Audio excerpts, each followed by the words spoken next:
duck down. You want to duck, just go over and get onto the bench and stay there. You play to win the game.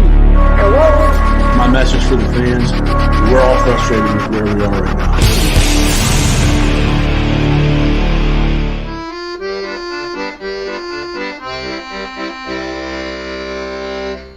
Jets, Jets.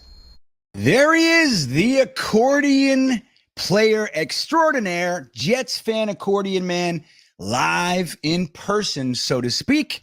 Welcome to this week's installment of the Thursday Thick of It. I am GreenBean, and I am happy that you're here. This is a very, very important week in Jets history, an historic week. As a matter of fact, we are going to talk about historic subject matter tonight, things we've never discussed before in our history. Did you know? Are you aware of how important this is?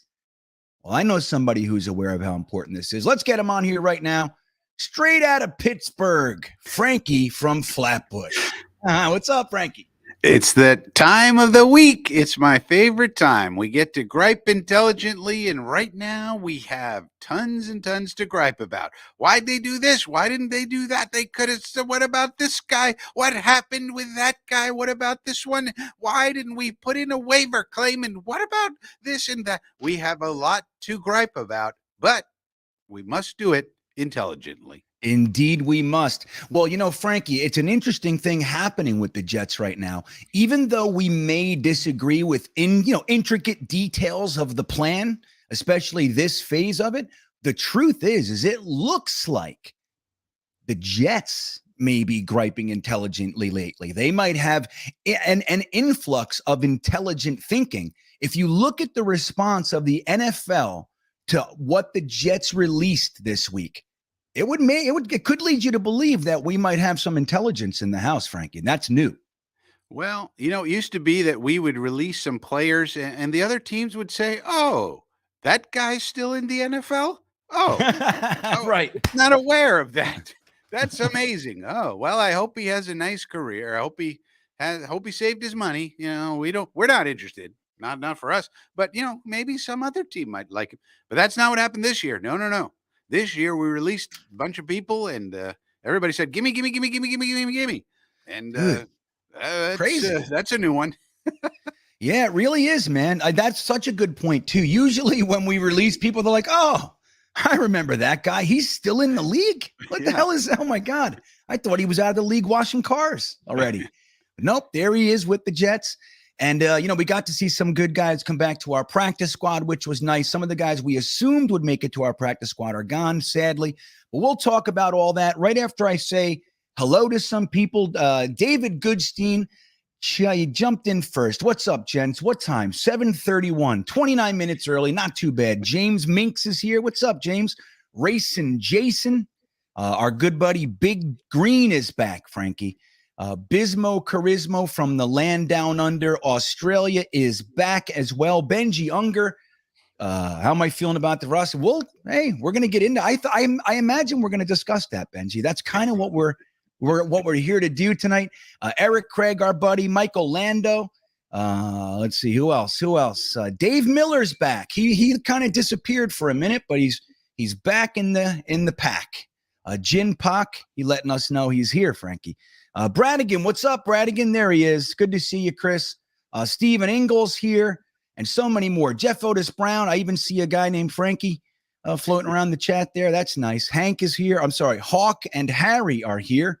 It's good to see you guys. Welcome to everybody. New York Sports Wicker Media. That, as we know, is Wat2K in the back, the president of the Virginia Jets fan club and the CEO of New York Sports Wicker Media, Wat2K himself. Jets Chaos is also with us tonight. He'll be floating around the chat. But Frankie, this is as good a time as any to bring on our guest tonight. Now, this is a guy that it's kind of near and dear to my heart because I am associated with JetNation and he is associated with JetNation. But it was like he has an interesting road, Frankie. He was kind of the extra guy on JetNation Radio, which is pretty much the first Jets podcast, pretty much. They kind of started the whole thing off, JetNation Radio. And slowly but surely, he just started becoming like a regular co-host. And now he is one of the hosts of Jet Nation Radio. This guy is one of the rising stars, if I dare say that, in the Jets statistical world. Let's bring him on, Frankie. This is Dylan Teremen from Jet Nation Radio. Dylan, how you doing, buddy? I'm doing good. I'm so happy to be on. This is actually my first ever live appearance, guest or host. So this is awesome for me, historic day, like you were just saying. So, and I always say, every time you come on Jet Nation podcast, every time you leave, I always say, GreenBean is my favorite guy to have on the podcast. You always hype me up. I love it. So I'm glad I can return the favor, come on and talk some ball with you guys. Yeah, well, thank you, man. I appreciate that. I sincerely love coming on with you guys. It's good football talk. Like everybody has their thing, right? Some guys you go on, you're going to talk about film breakdown. Some guys you go on and you talk about history. I don't know what we do here so much, Frankie. I don't know what it is. We haven't figured out what we're doing here. But with you guys, it's straight up good football talk. You get right into the details of the game or any situation going on. And I sincerely love that. If you guys haven't checked out Jet Nation Radio, you can do that on Jet Nation's YouTube page or wherever you get podcasts. I actually listen to them through Apple Podcasts, and you can find them on jetnation.com as well. So we're going to dive right into it. I want to hear you guys' thoughts, and I'm going to bounce this one to Dylan first, Frankie, but I want to hear your thoughts on the back end of this. One of the things I just made a video about, and it brought up a thought process that the idea that we had so many people claimed on waivers. We had the most in the entire NFL. The lowly New York Jets had more players claimed on their out of their cut list than any other team in the NFL. I think they said the most since 2014. And if you couple that with the last week or two, there's actually 12 guys that the Jets have released this offseason that have been claimed by other teams. 12 guys we didn't want, other teams did. So there's a school of thought out there that says if you're releasing guys and there are more than one or two waiver claims, then the release was a mistake. You could have actually gotten trade value for them. And the real great GMs know how to do that, know how to identify that. Now, that being said, do you think, Dylan, that the Jets did the right thing with who they cut? Do you think they maybe should have held out for some trade value? Or are you liking what you're seeing from Joe Douglas so far? Yeah, so first off, that stat that you brought up, the 12 players cut and claimed, I think that's nothing. That wasn't a surprise to me after the big wave of cuts, because the 4 that were cut and claimed between July 27th and the Giants game on August 28th, you had Elijah Riley to the Steelers, Derek Kelly to the Saints, Hamilcar Rashed to the Steelers as well, and Javonte Moffett to the Browns. So guys that Frankie mentioned earlier that they were cut and other teams would look at and be like, who is that? Truthfully, I thought these were those guys, and they ended up on rosters. So I wasn't surprised to see that players that were getting time with the 2s on the Jets are getting picked up around the league, because finally, and maybe probably since the first time since 2014, the Jets aren't a bottom 3 team entering a season. I feel like we're maybe bottom 10, sure, bottom 12 if you look at it on paper because we're still young, but we actually have some talent. I will agree with that. We have talent. We're getting rid of good talent. But then you look at the 7 players that were cut and claimed in this big wave of cuts. You have Pinnock, Adoga, Dunn, Guidry, Wild Goose, Phillips, and Wesco. You mentioned on the video that Wesco got the most claims probably ever in the NFL, and that was a sign that he could get trade value. And sure, I think you could get trade value out of him, but once tight end 3, Jeremy Ruckert, starts getting full in the offense and he's understanding everything, he's going to fill that role, in my opinion, the Wesco role. He's also going to be way more effective in the pass game. I know Wesco had some weird leak out plays for 15, 18 yards here and there, and we're all like, oh, Trevon Wesco is still on the roster. So, yeah, I think you probably could have gotten trade value for Wesco, but Ruckert's going to be that guy. And Lawrence Cager, to me, was the athletic upside guy that I preached the Jets should finally start keeping around. Adoga, I believe he also had multiple claims. I'm not sure on that, but he's an offensive lineman. I feel like even people that don't study the NFL but just play Madden know that, and if offensive linemen don't make it to free agency, it's very rare. They don't hit the open market often. So Chioma Edoga, coming off a week of joint practices with the Falcons, they might have liked what they saw. So hey, he'll go and compete for right tackle. I'm cool with that. I'm a little scared at the depth we have at offensive tackle, but that's neither here nor there when speaking just about Edoga, because I didn't want him on the field for the Jets. So realistically, that leaves me with Pinnock and Javelin Guidry as the two guys that I'm actually nervous about. And Pinnock is a complete question mark at the end of the day. We don't know what he's going to be for the Giants. He could be great, but they also have good safeties on their roster. I believe they have Julian Love and Xavier McKinney already. So they're pretty set at their starters. So Pinnock's not going to come in and produce right away for the Giants. Javelin Guidry, though, is the guy that I was the most concerned about. I had him on my initial 53 prediction, because he's the backup nickel. I don't know if Michael Carter goes down, and obviously nobody wants an injury. If Michael Carter II goes down, who is our backup nickel? I thought it was going to be Guidry no matter what, and they were going to, maybe cut ties with a Bryce Hall. Maybe that was an overreaction to the Falcons game where he was just poor in coverage. But I had Guidry making the roster ahead of Bryce Hall, so that was a bit of a question mark to me. And then, so that really leaves you with Isaiah Dunn, Rashard Wildgoose, and Delshon Phillips. Is anybody nervous about those players leaving the building and, becoming something? And if they were, what were the odds that they were going to become something with the Jets anyway, buried on our roster? So to me, I'm not nervous about it. I'm not up in arms. I feel like there's all of a sudden a divide in Jets fandom where everybody was so high on the draft and we were unified and everybody loved Joe Douglas, and now he cut a couple players back oh, he's making the worst mistake ever, but he's also great for gaining all this depth. I kind of lean more towards he's great for gaining all this depth. I was looking at our lads from today. All right, Dylan, I'm sorry to cut you off, buddy, but we're starting to lose you a little bit. So that was really great. You put out a lot of good points. We heard you very clearly till about 15, 20 seconds ago. So I'm going to just take a little time for your internet to kind of settle back in. I'm going to bounce it over to Frankie. Good. But he said some really good things there, man. And I, kind of dovetailing with what he said, Frankie, and you can go any way you want with this, but the Guidry thing, you guys know, I'm not the biggest Guidry fan. He did, he warmed me a little bit. I'm not a hater of Guidry or anything like that, but I don't really feel confident. But I was very surprised that they let him go, specifically for the reason that Dylan mentioned. It's like, who's going to be our reserve? It's kind of unnerving. So what did you think, Frankie? Were you, kind of upset that we didn't get some trade value for the guys with numerous waiver claims, or are you happy overall? What do you think?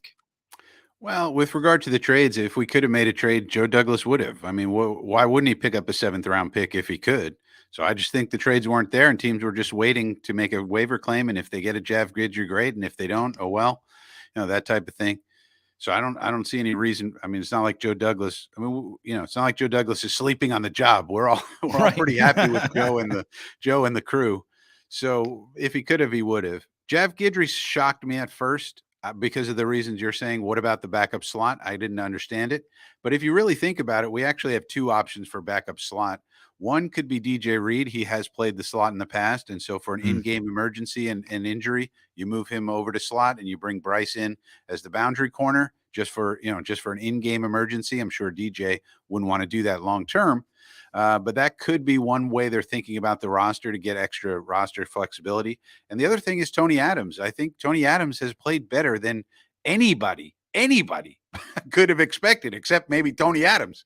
He came in and has really done a nice job. And Joe Blewett has been putting out today some of the film study of Tony Adams. And he has the all-22 footage, which, I'd like to know how they get that. But anyway, that's a little – but anyway, he's the preseason because the Game Pass where I normally get it doesn't put it out for preseason games. Right. But anyway, so he has the all-22 footage, and you need that to see the safeties and to see some of the cornerback play to really know what's going on. The television footage doesn't get you that. And so what Joe Blewett is putting out has all been very, very positive with Tony Adams. So maybe the staff was like, look, we got DJ Reed. He could slide in there if need be. And also we have Tony Adams. He can do multiple things. He can play safety. He can play slot. He can, he's versatile. So once I thought about it, I said, okay, well, if you think about it that way, that makes a lot of sense. I mean, the only thing I can't make sense of, and maybe Dylan has some ideas about this, because I'm sort of on a quest, Greenbean, to search the entire planet Earth to find one person who can tell me how Nathan Shepard justifies his roster spot. I need to know. Other than we know Salah loves him, he's a Salah favorite, but just from his play on the field, and so far I'm 0 for 6 million. Nobody has told me. So maybe Dylan's the one who can tell me. I don't know. I'm open to it. My ears are open, but that's the one roster spot I really just don't get. Yeah, you know what? I haven't found too many people that are on the other side of that. Now, I have seen some people that say, look, when you look at the group of guys that we have, Nathan Shepard is he's one of, if not the only guy who's supposed to be specifically a run stuffer, a space filler. But he's not very good at, maybe he does that. Maybe that's what he's supposed to do. Right. But he's not very good. Now, his second year, he had a decent year. Outside of that, rookie year and the 2 subsequent years following, he has not done well. And he's really had a difficult time this preseason as well. So Nathan Shepard is probably the main head scratcher for a lot of Jets fans. Dylan, like Frankie said, do you have maybe an opposite approach to, maybe you can tell us why it is that the Jets chose to keep Nathan Shepard? Dylan, I think you're on mute. Yep. Sorry. Yeah. Frankie, okay, you would be 0 for 6 million and 1, unfortunately, because I don't have the answer. I had 2 other backup defensive tackles who I would have projected over Nathan Shepard on the depth chart, both in Smart and Jonathan Marshall. Like you said, GreenBean, sure, they could think of Shepard as the run stuffer to replace Foley Fatukasi, but I thought that could be John Marshall too. I thought what I saw from him out of Arkansas was decent. I mean, I don't think they have a pure run stuffing defensive lineman on the interior currently. So unless they're going to make a move, they're kind of just using pieces and they're just going to be attack. And I don't know if that's necessarily the best strategy or the strategy that I would have used. But then again, I'm not going to pay Foley $10 million a year. And I don't know the best run stuffing defensive tackles off the top of my head on the free agent market, but I'm sure what they have in Tanzel Smart and Jonathan Marshall could have more upside than whatever they're going to find out there. So no, I don't have the answer for you on that one. 6 million and 1, Frankie. 0 for 6 million and 1. 0 for 6 million and 1. Now look, and that's not to throw stones, right? Like we're not throwing stones at the man. No. We love all the people. Yeah. Right. What we should say when we talk about these people, I love Nathan Shepard as a human being, and I'm not trying to say he should lose his job. We love all these people. They're good people. But at the same time, we only have 53 roster spots. I wish we had more. I wish we could have 60 roster spots. I wish they would open it up. You know what? There are talks about that too, Frankie. There have been discussions. I'm with you. I think it should be 60. Give me 7 more dudes, please. And it would be great for injuries too. The one thing that could ruin the NFL is injuries, particularly CTE. But all these injuries are the worst part of this game. You could have, if you opened up the roster, for example, you could have just a special teams squad. That's all they did was special teams. They don't have to play offense or defense. Let those guys rest, during those periods in the game, reduce the wear and tear on the bodies and all of that. So that would be great. And then we would say, okay, great. This guy, he's here. He's going to do something. He'll sit on the bench. No problem. But we only have 53. And because of that, we had to get rid of Jeff Guidry. We had to get rid of Jason Pinnock. We had to get rid of a lot of guys who had potential or had a role or were doing something. And so, that's the way it goes. Hey, it's funny. I'll get right to you, Abstraiku, but Anthony, something strain. Right, That's what it is, Frankie. And salty nuts. Strain. Yeah, salty nuts. Shepard strains, Frankie. He strains. It's really good. Something strains. So Abstraiku checking him with a super chat. Thank you, buddy. He says comp picks. Now, I would love to join that party with you and dance around Abstraiku, but this doesn't impact the comp pick thing at all. Sad to say, it'd be that coup. You know what I mean? It's like, wow, oh my God, all of a sudden we're getting them. But this has nothing to do with the comp pick formula and what we will end up getting. The truth is, I got more bad news for you. Unless some sort of rearrangement takes place with said formula, the Jets are not getting any comp picks in 2023 as well. So you got it. It's like it's all done by the year before. So it's sad. I mean, I like your enthusiasm. I do. And I wish I could jump in with you. But and you're in the right place. If you want information about comp picks, nobody knows more than GreenBean. Yeah, well, it's only over the cap. That's about it. Or maybe over the cap. But just as a fan, GreenBean, if you want to do a 3-hour show, just get GreenBean going on comp picks, and you got it. know. It's easy. I know. In It's 2 one of years, those we'll have things. top picks. Yeah. Well, look, I think Joe Douglas actually, for a little while in this free agency, we were even. Like it looked like we were actually putting a focus on that.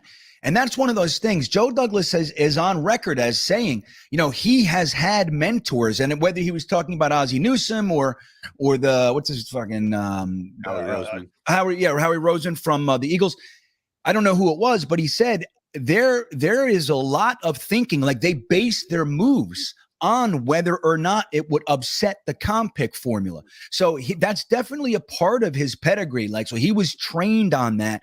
That's the thing, it's like it really is free draft picks. Like, look, if we wanted to trade Denzel Mims for a 4th round pick is what we're rumored to have been asking. We want to trade away a prospect for a 4th. The NFL will give you a 4th. They'll give you a 3rd, Frankie, for nothing. I know. It's so crazy. It's like free money. It's free money. Free money. Yeah. And teams like the Belichicks, they have mastered. Like Belichick has gotten a minimum of 2 comp picks for the last 10 years. There have been numerous years in a row where he's had 4 comp picks, including 2 thirds. So think about that. 2 extra thirds, an extra 4th, an extra 5th. Like, dude, that changes everything about a draft. So I wish this was part of it, man, because, this is one of those interesting things where out of nowhere, the Jets it's like everybody wants to feast out of our garbage can, for lack of a better term. Now, the thing is, and Dylan, I'll bounce this to you. There is really 2 ways of looking at this. One is the Jets finally have so much talent on their roster that we're doing that thing where we talk about it all the time. At some point, you end up having to cut good players. When you're a good team, you have to cut good players. It's what the best teams in the league, the Ravens, the Steelers, and Patriots, they have to end up cutting good guys because their team is so stacked. So either the Jets are that, and we just have so much. Joe Douglas has turned this roster around so dramatically that we are just oozing, bubbling over with talent, or Saleh and his coaching staff are desiring to keep the wrong players. Now, like Frankie said, Tony Adams over Pinnock and Ashton Davis and all that, Nathan Shepard. Do you think that we're on the right side of this, Dylan? Or do you think we're on the maybe there's a little bit of concern we should have kept a few other guys? What do you think overall about Joe Douglas and Saleh? I definitely think we're 75%. I'm leaning towards we have good depth and we're actually making the right moves. Obviously, we'll find out with these cuts if they will become something and if the Jets did the right thing. But I was looking what I was saying before was I was looking at our lads roster from today's date 5 years ago, September 1st. And I was just looking at some of that first line, that first string team. It's not good. Robbie Anderson, Jalen Marshall, Kelvin Beachum, Wesley Johnson, Ben Igelana, Austin Safarian Jenkins, Matt Forte, and Josh McCown. Those guys, that was our offense 5 years ago. So I'm okay with cutting a couple people, and maybe there's something else for somebody, even if that's 70% of a good player. I'm okay with that if they're quality depth for somebody else, because we haven't seen any of this in so long. This is completely new to all of us. We're losing our minds because we're cutting a wide receiver 7, just little things like that we're so unaccustomed to as Jets fans that I think we just need to relax. When the games are going to be played, then we'll really see the deficiencies in this roster. Sure, we can point to all of them on paper, like the Ashton Davises and the Ty Johnsons, but for now, I think we have to just trust what Joe Douglas is doing. I have more trust in the coaching staff to be able to coach the guys the right way than I do the front office, just because of the 2020 draft. I think that put a sour taste in my mouth as far as the front office. Obviously, 2 good drafts back to back in 21 and 22 can completely reverse that. But right now, I have full trust in Saleh to come in and bring in his guys that are going to execute, like Quan Alexander. I was talking to a buddy, and he said Quan is nothing. He's washed up. I'm like, I don't know if he's washed up in terms of Jets talk. He's not washed up. He's going to come in and actually compete. And what did he do? Within a week, he's playing with the ones, and he's now making those big hits on game day. So to me, I lean more depth, and let's just pump the brakes, have a little bit more trust. I know it's hard because we've been bad, but maybe I'm just young and naive, but I want to pump the brakes and trust these guys a little bit. You know, what an interesting comment, Frankie, because I'm on the opposite side of that. Like, you know, I trust Joe Douglas more than I trust. And that's not to say I think we're very similar in that regard. Mm-hmm. I'm not at a place where I don't trust Robert Saleh. I'm just not at a place where I have complete confidence. What an interesting thing. But Frankie, he brought up a really good point. And just so everybody knows, we are sitting here talking with Dylan Teremen from JetNation Radio, the co-host of JetNation Radio, an up-and-coming brilliant mind in New York Jets football talk. You can follow him at DTeremen on Twitter, and you can also find him on JetNation.com and all the JetNation's YouTube page. But, you know, Frankie, he brought up a player that I actually forgot to talk about. And it's sad because one of my little love affairs is gone for friggin' Ty Johnson. We forgot to talk about. Now, Frankie, can you, just like you were saying with Nathan Shepard, can you please tell me, please, what it is that Ty Johnson has done or is doing that this Jet staff not only cut Pirine, but cut one of their faves in Tevin Coleman? What is it, Frankie? What are they singing? Well, I don't know, but you know, it was kind of an emotional moment. I was thinking about you, GreenBean, too, because as everybody knows, Jason Pinnock was one of my favorites. Right, and it's one of the, and I was thinking that we all have these like roster bubble players that we dream on, right? We dream they could really do it if they were just given a chance, if they just put on 5 more pounds, if they just were, you know, coached a certain way. We all dream about people, and Jason Pinnock was one of mine, and Kenny Yeboah is both of ours, I think, and he's still on the P squad, but you with Michael Pirine. So these are the kind of people where when they get cut, it's emotional. It's an emotional experience. I was upset about Pinnock. But you know, then I calmed down and thought about it and said, okay, there's got to be a plan here. Now, with regard to Ty Johnson, I mean, if you watch him run, he runs well. He had a couple of games where we called him Butterhands Johnson, and he was dropping everything in sight, and that's true. He did that. But he also had some good moments. What about that run against the Bengals where he's running down the sideline and you know, that was an incredible play. Very exciting. He's a decent guy. He's a decent player. If he could stop dropping the ball, thank you, Mr. Johnson. Other than that, he's pretty good. And then Bam Knight makes it out of nowhere. And so now we got to dream about Bam Knight, right? So that surprised everyone. No one expected that. I mean, we all liked the pick as a UDFA and said, "Ooh, here's someone we could stash on a P squad and maybe become something eventually." But he goes like Tony Adams. He goes and just makes the roster. So that's fantastic. And I think that's what forced, you know, Pirine out and surprised me that they cut Coleman. I didn't think any way in hell they're cutting Coleman, but they did. And I got to give them credit for that much. So it's like they don't play favorites sometimes. But then you have Nathan Shepard, who's, you know, I mean, God forbid. I was saying in my other show, you know, if somebody dropped a nuclear bomb on one Jets drive, there would be 2 things remaining: Bugs and Nathan Shepard. That's right. Cockroach and Nathan Shepard. Like, right. I'm ready to practice, Coach. Like, where's everybody? Yeah, where's everybody? Like, why? But, you know, so I don't know. So they play favorites with him, but then they didn't play favorites with Coleman. And you know they love Coleman, but they love him. But they got rid of him. So, you know. I do think that Ty Johnson does offer some value. He does, even though we like to get on him for the Butterhands thing. Yeah, well, that's the thing. I mean, I think, you know, and I've shared this numerous times.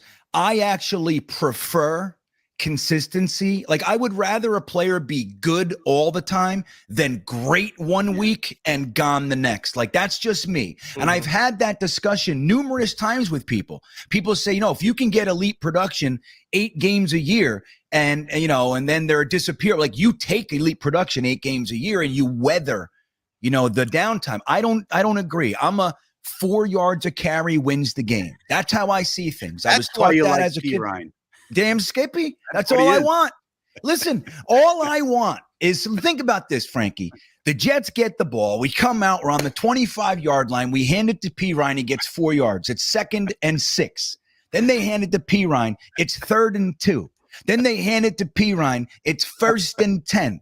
Then they hand it to P. Ryan. You see all the way. That's a 10-minute drive. Offense. What's being revealed now is the Green Bean scheme. This is the Green Bean offense. It's LaMichael P. Ryan all day, all night, 24/7. LaMichael. Yeah, but so look, when they bring 8 in the box because we can't let them beat us like this. You know who's next? Now that's when you throw it to Ruckert and Wesco. Got 8 yards. That's when you throw a bomb to Denzel Mims. What are you talking about?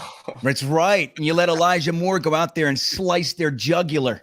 You know what I mean? But anyway, so that's kind of my thought process. So I do get it. Like, and I'll be the first to say those games with Ty Johnson when he had those plays were incredible. Like nobody on our team could have done that except Ty Johnson. Yeah. But then there's the negatives that, quite frankly, he could have absolutely killed an entire game by himself. The energy, the drives, 3 drives in one game were dead because of him.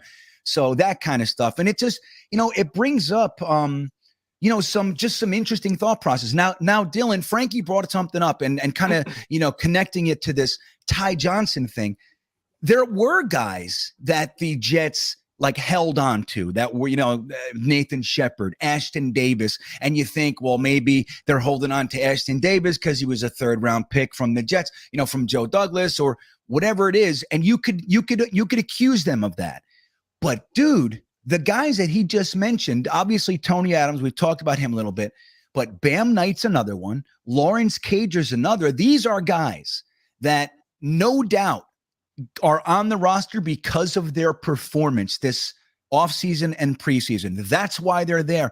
And you have to kind of commend the Jets for choosing to take that shot on these guys as opposed to let's look at Cager versus Wesco.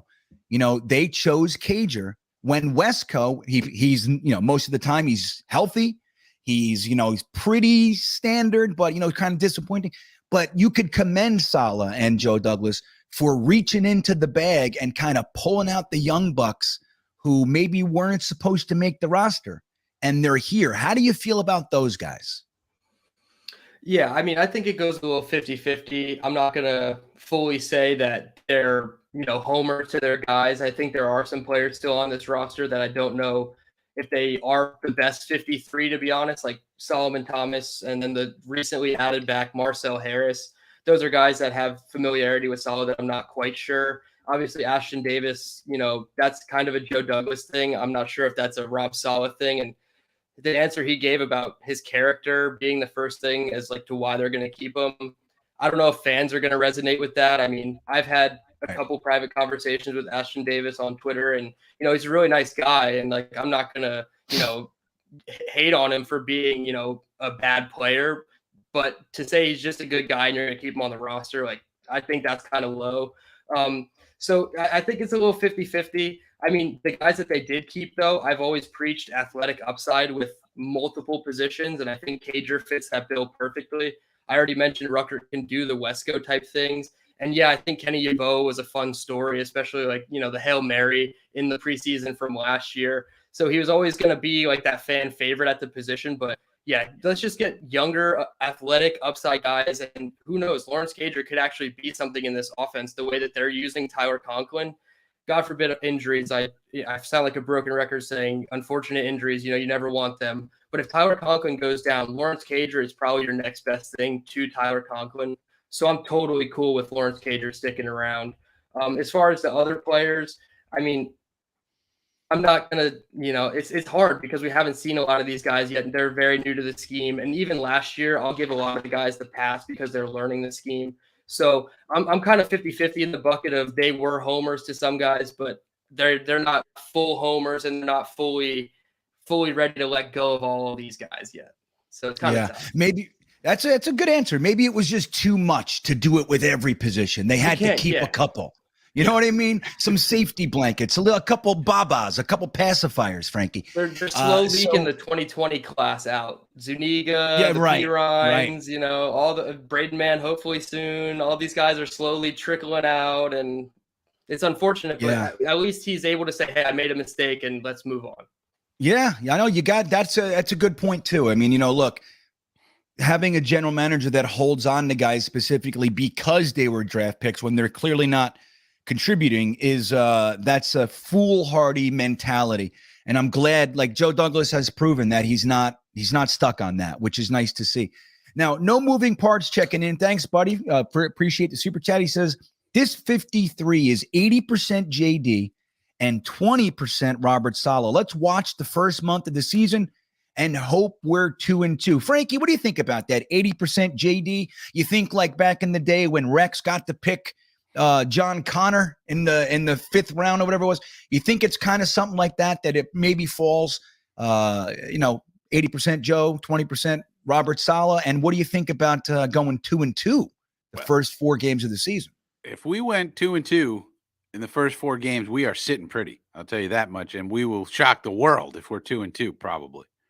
But 80%, I don't know. This group, it seems like it's a very collaborative group. Like in the Gase era, this would kind of make sense, I think, where it's like, okay, give Gase a couple picks, James Morgan, and so forth and so on. But I don't think that's how it works with this crew. I think Joe Douglas and his staff and Robert Saleh and the coaching staff really do collaborate. From everything we've heard and we can tell, it's a collaboration, and they come to a consensus. They fight it out. They argue. They bang the table for their guys. And at the end of the day, they come to an agreement and a consensus that this is the best way forward. We don't know that, but that's how it seems from the outside, that we have a good process in place. And so I think that's how it is. Whereas this kind of splitting it up seems like more of a Gase era kind of a deal. At that, yeah, right. And I doubt that it's like, established. Hey, man, is that one of your 20%? You sure you want to keep that guy? You're down to 4%. You only get 5 guys. You only get 5. You only get 5. Right. So I doubt it's something like that. But I think if it fell that way, that would make a little bit of sense for me. Like, Joe Douglas kind of allows Robert Saleh to make a real case for some guys, like, hey, I need this guy on my team, so to speak. But like we've talked about before, while Joe Douglas clearly has final say, this is Joe Douglas's team. Make no mistake about that. True. He's the boss. But what kind of GM would he be if Robert Saleh does not want a player? Joe Douglas happens to like him. Robert Saleh and Mike LaFleur don't want to use him. And Joe Douglas says, well, you're keeping him.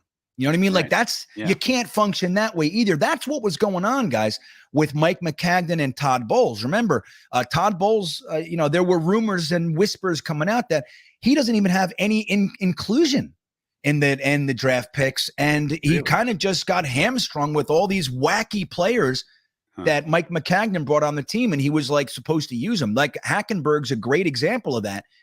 Fucking Bowles never even played him. Not one snap.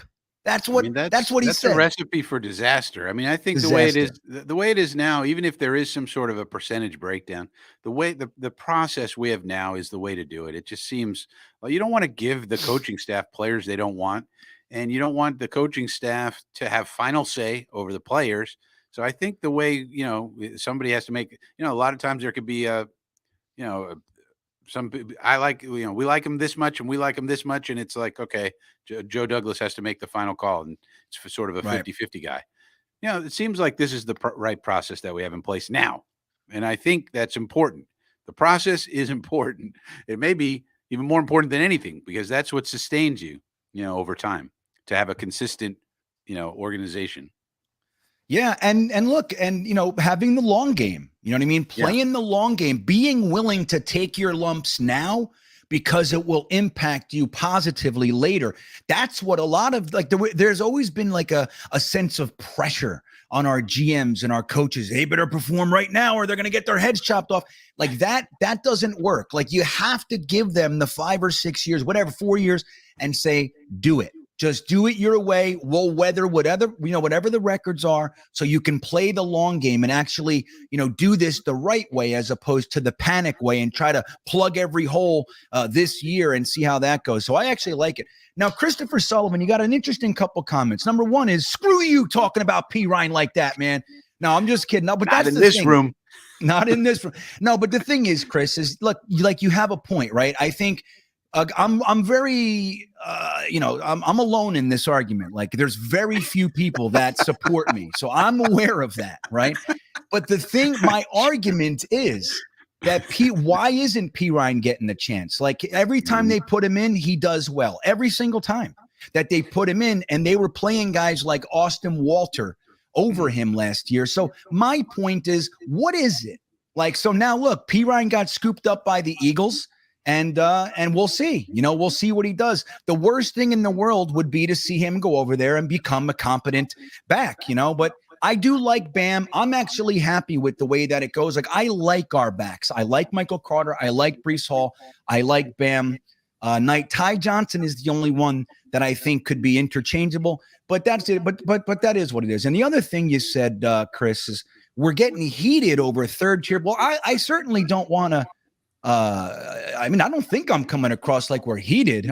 Do we sound angry, Frankie? Do you think we're not angry, but we're passionate. We're passionate about everything. We're passionate about the 53rd man, the 16-man practice squad. I want to know about Nikki, the nutritionist. I want to know what she's up to. And what is Dr. DeWeese and his staff? Why are we paying them and we're not getting any returns? What happened with that? And I want to know about everything. I'm passionate about everything. Every person on the 16 men.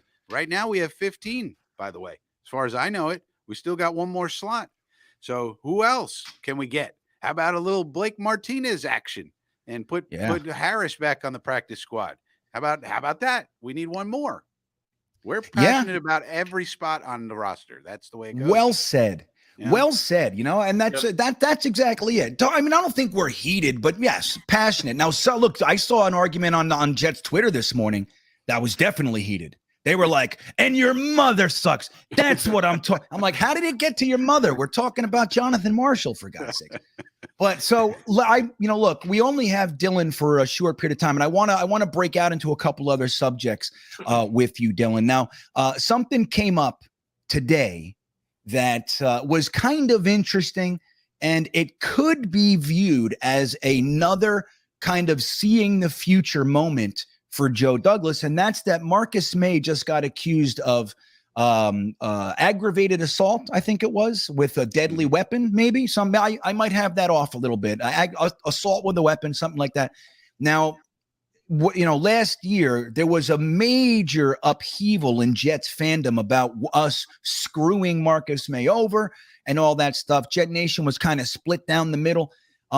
What do you think about that, Dylan? Like, number one, I don't want you to accuse or not accuse Marcus May, but how do you feel like now seeing that the DUI came out, a little bit after we were having contract talks and all that, and now with this, how do you think?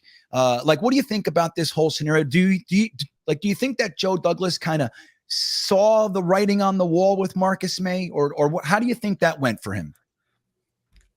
It's hard to say exactly because I can't speak on his character, but obviously the DUI and then this on the surface looks really bad. It was an aggravated assault with a firearm. Supposedly he was driving through a section of somewhere in Louisiana, I'm going to assume, and he was accused of pointing a gun at a car full of young females.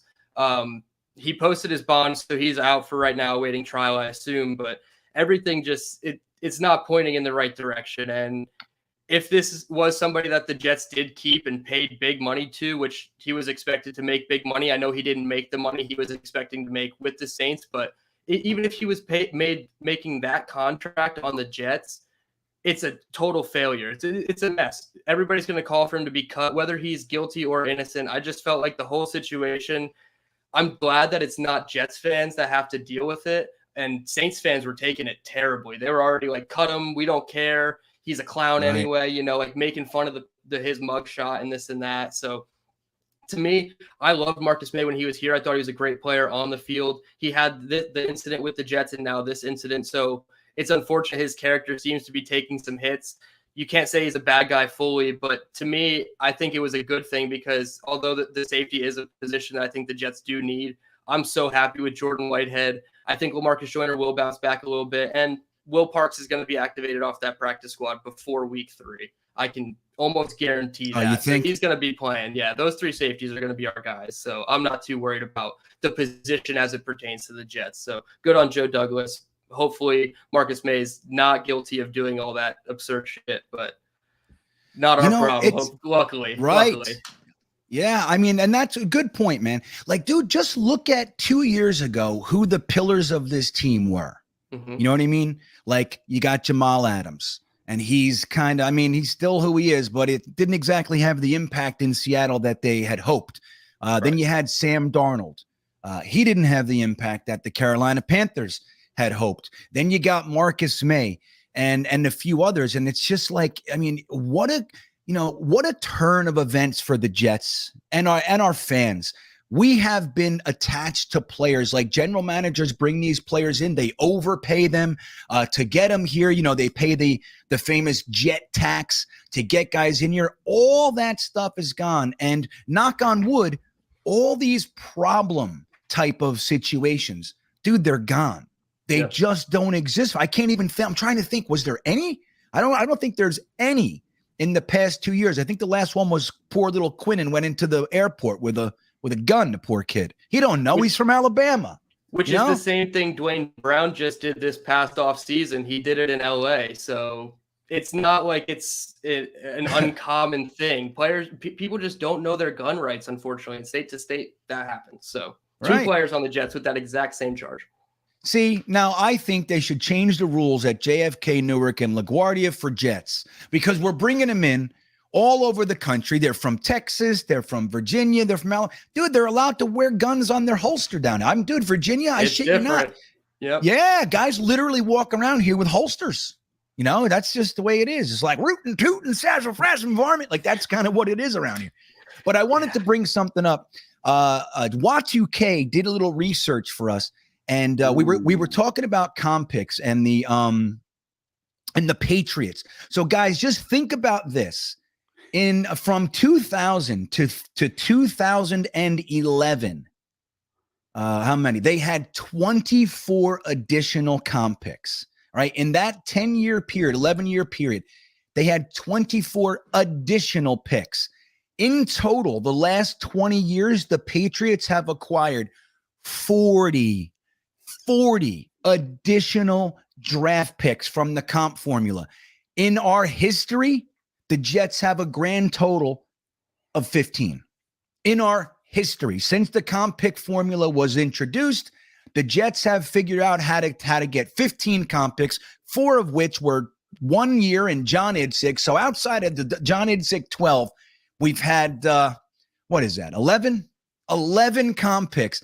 The Patriots, on the other hand, have managed 40. So you can see it. And they happen to be a team that has been dominating the NFL. Now, of course, they had Tom Brady and they have Bill Belichick, but that doesn't hurt, Frankie. That doesn't hurt to bring on 40 bonus picks. Hey, you could use an extra third right here. Take it. It's on us. It's on us. Yeah, and the Ravens do the same thing. And the teams with the best stability in the general managing office and the head coaching office, they have a system. They have a process. And they know when they're done with a high-priced guy that they can do without because they have the pipeline of the next guy to come along. And that's one of the things that made me sad about Pinnock. I was dreaming about Jason Pinnock. He's a pipeline guy. We're going to have pipelines now. But maybe now Tony Adams is in the pipeline. Maybe. Right? So, different pipeline. Bam Knight's in the pipeline. And then when you lose these high-priced guys, that's how you get the comp picks. It's part of the formula. Nobody knows the secret, mysterious formula exactly. But when you lose high-priced guys, that's part of it. And then the number of guys and so forth. So, yeah, but you have to have the process in order to be comfortable losing those guys. And you have to have stability to have the process. So that's why we got to hope Joe Douglas is here for a long time. We got to hope Robert Saleh is here for a long time. And we keep getting it right over time. And we start, winning. That would be nice. Right. Also. Yeah, all these guys that want to chop everybody's heads off after 1 year, fire Yeah. them.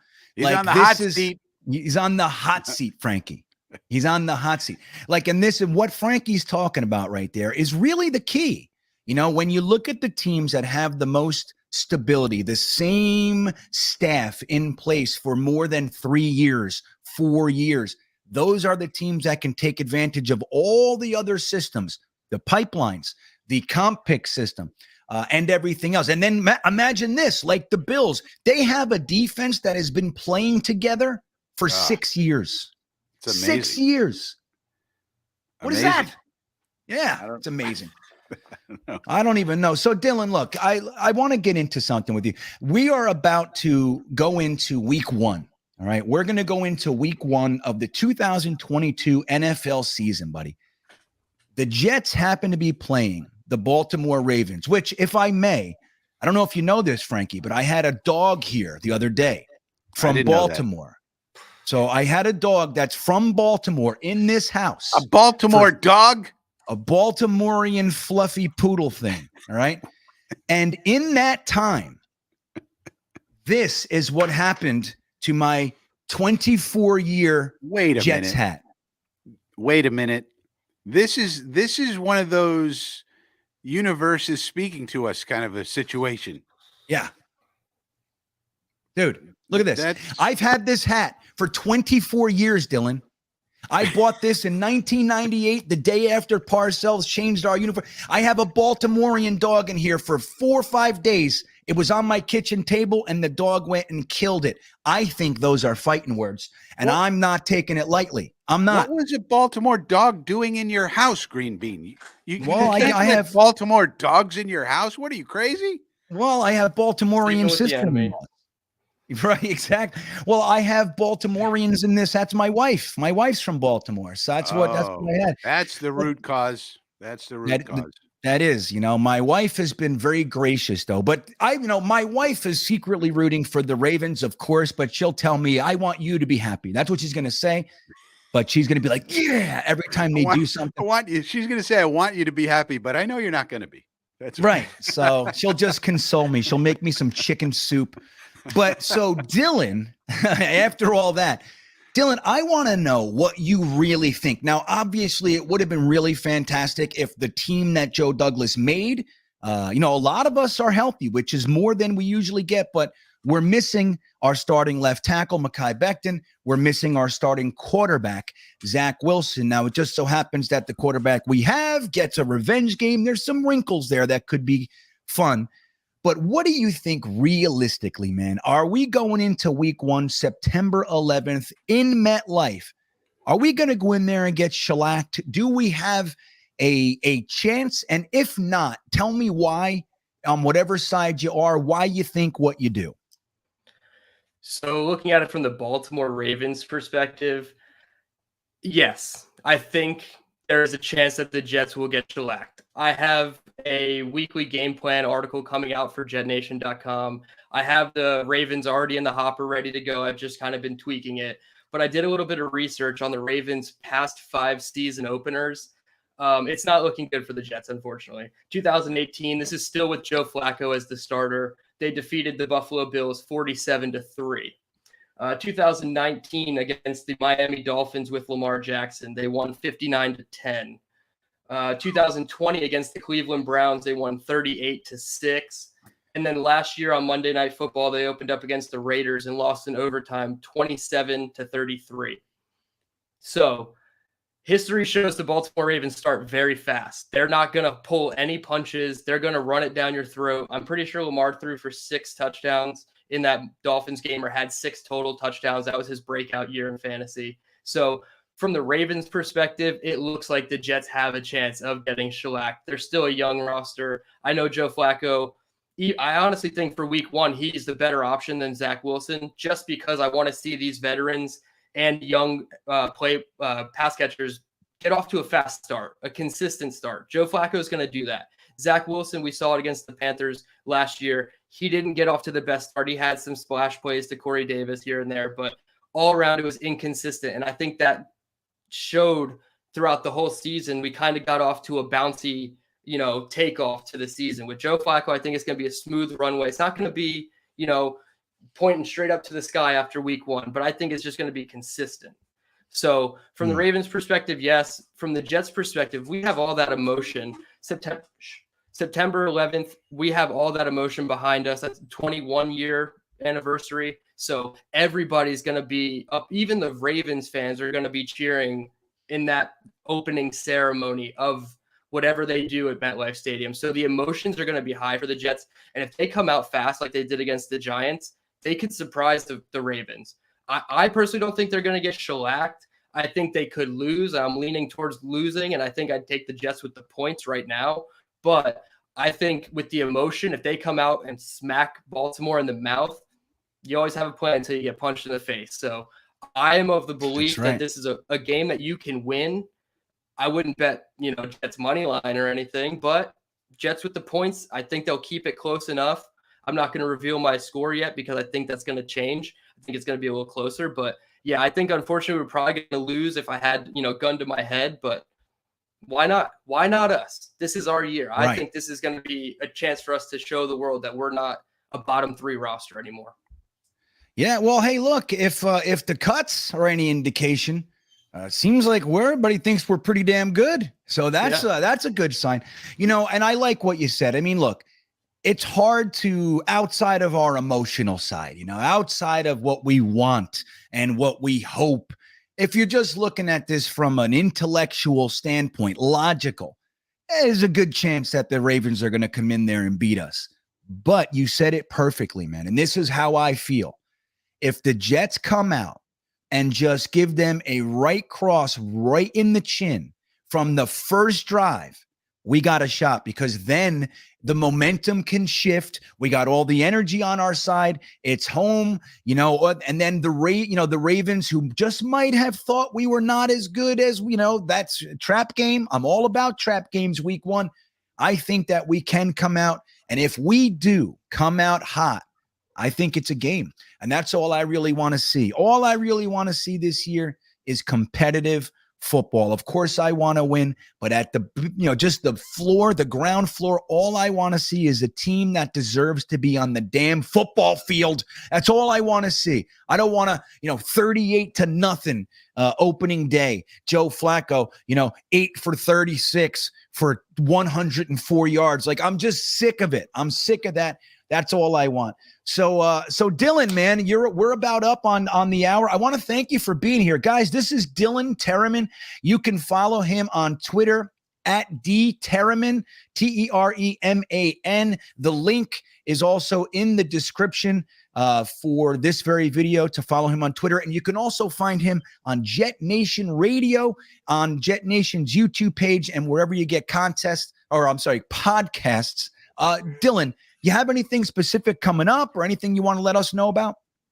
Well, yeah, I just had my podcast come out a couple hours ago, honestly, about my initial reactions to the 53 and the practice squad. I pulled the ultimate rookie mistake, and I recorded a podcast video earlier this week for the site, and I had my mic on mute. So that one didn't make it out to the public. So we're still learning with the technology, but I should have a top 20 or top 25 Jet rankings coming out probably at the back end of this weekend here. So, just excited. I mean, I'm going to be back with Glenn. He'll be back joining me in a 2-box live YouTube weekly show. So much like this setup, we'll be doing it every Thursday, I believe. We'll start next week. So I'm really excited to jump back in with him. It's been a while, and we'll be talking draft as well as the Jets, because, you can never not talk draft when you're a Jets fan. Right. I know. Hopefully that starts to subside a little bit. Yes. Hopefully we're actually enjoying the football season and not looking ahead and wondering if we're going to draft a quarterback with our top 5 friggin' pick, but yeah, I'm glad to hear Glenn's coming back. We've had Glenn on the Thursday Thick of It before. He's a great guy over there in the United Kingdom. But Dylan, I want to thank you for being here. I know I speak for Frankie when he was happy that you were here as well. I just know it. I know it. But again, guys, Dylan Teremen from JetNation Radio, I appreciate your time, man. You have a good night. Awesome. Thanks, guys. See ya. Hasta la vista. There he goes, everybody. Dylan Teremen. Like I said, a truly impressive up and comer in this Jets podcasting and content creation game. I thoroughly enjoy his takes. I think they're well thought out. And they're not just like fluffy, man. They're like, actually, you can tell he's done his homework. And I always appreciate that, as opposed to like Jeremy. You know, like Jeremy's out there, he's eating hot dogs. And I'm just kidding, Jeremy. I'm just kidding. So we have a super chat from Jets New York 102. Thanks, buddy. He says, I guarantee the Jets win. Not just a win, Frankie, a beatdown. Now, look, this is probably the closest to full steam, like full strength, I should say, that we're showing up to. I mean, obviously, the next week of practice, we got to get through that. But this is the closest we've been to full strength in the decade. So, Frankie, what do you think about what New York 102 is saying? Do you think you're comfortable with the guaranteed beatdown? Well, I have a lot of respect for the Baltimore Ravens. I'll say that. And I have a lot of respect for Lamar Jackson. And I have a lot of respect for their coaching staff, their organization, everything they do. And I also watched them in the preseason, you know, where their backup quarterback was throwing like 92% completion percentage, 92% for their backup, Snoop Huntley. And I'm like, what the hell? How is this happening with their backup? So I have a lot of respect for the Baltimore Ravens. If we were to win in beatdown fashion, it might be a really fun season, because the Ravens are no joke and they should be taken very seriously. But if this were to happen, holy smokes, I think New York might fall down to its knees if this happened. I mean, there might be an earthquake or something. Something might happen, because boy, would that would be amazing. Yeah, I think there might be excited and gleeful murders in MetLife Stadium. We don't know how to handle this. They're gonna have to grease the light poles in New York City and all across New Jersey, because there's a lot of, this is the thing, GreenBean, I was thinking about this the other day. There's a lot of pent up energy, you know, like in I don't know what they call it, kinesis or kinetics, when there's pent up energy. And then it suddenly gets released, and it's like an explosion. Jet fans have a lot of pent-up energy. We want to win so badly. And there would be such an explosion of Jet fan joy if this happened. It's going to be really special if it does. On the other hand, if it doesn't, we'll go back to our old ways of saying, yeah, but don't worry, we'll get them next time. Yep. And next week, thank God Deshaun Watson isn't playing, and this is our opportunity to even up the score. But did you see Tony Adams in coverage? He really did it. That he was in the flat that one play. I saw it. That's right. He was there. He played so well. You know what we're more than likely to see is if it wasn't for Tony Adams, that last goal, that last second bomb where Tony Adams got burnt. That's more, hopefully not, man. Or Tony Adams makes a leaping interception and that ends the game, and it's Tony freaking Adams. Yeah, I know. And you know what, Frankie? I'm with you. I'm actually going to lean that way. I'm not even entertaining the negative side. I like what you're doing. Right. Tony Adams, Robert Saleh is going to be the coach that we wanted. Like, Frankie, come on. Isn't it best when your coach is the guy who can identify the diamonds in the rough? Right. Isn't that the best? I'll give you another one. Last play of the game, sack of Lamar Jackson by Nathan Shepard. Oh, what is going on here? Could you imagine? Dude, Frankie, imagine this. Ty Johnson with a touchdown, Tony Adams with a pick, and Nathan Shepard with a sack. Could you imagine? I think Jets fans, by and large, we'd have to shut our damn pie holes. Yeah. It would be time to shut up. We would just worship at the altar of Robert Saleh. We are not worthy. We are not worthy. We are not worthy. Y2K is accusing Frankie of being high in the private chat. I don't think he is. I think Frankie's he's riding the wave, man. Yeah. That's right. We are riding the wave of positivity created by our general manager. Guys, when you look 3 years ago, just what this team was. to Really? what it is today. Now, look, we have lots of question marks, a lot of young guys we haven't really seen play yet. But holy shit, does Michael Clemens look good, huh? What about this Michael Clemens guy, Frankie? Yeah, he comes in on the second wave. He's a second wave guy when you're getting a little tired. Meet Michael Clemens. How about that, Mr. Offensive Lineman? Yeah, dude, Michael Clemens. Like, look, we were watching in the beanbaggers last night. We got together for our monthly classic game rewatch. And Frankie, we watched the 1991 season finale against the Dan Marino, Mark Duper, Mark Clayton Dolphins. Right. And it was win and you're in. If the Dolphins win, they were in the playoffs. If the Jets win, they were in the playoffs. And I've told this story. I was at my friend's wedding and there was a whole thing. We were watching the game and the mother of the bride was pissed and the father of the groom wanted to watch the game and all this kind of shit. So that game, but you could see it. Dennis Byrd had 3 sacks in that game. 3. Now, you want to talk about somebody showing up when you needed them, right? 3 sacks. But you could see it. When you watch Dennis Byrd and Marvin Washington and even Jeff Lageman, dude, you could say what you want about them, but they went 100% on every second of every play. Like they never stopped.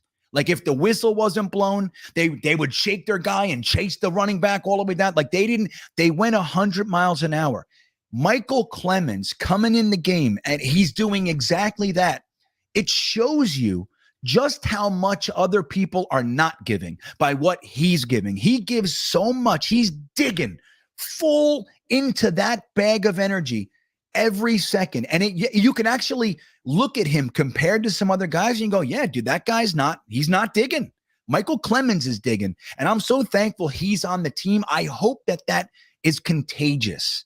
What he does. Like, I'm not given, like Robert Saleh said, when you think you've given everything you have, you still have 60% more or whatever the hell he said.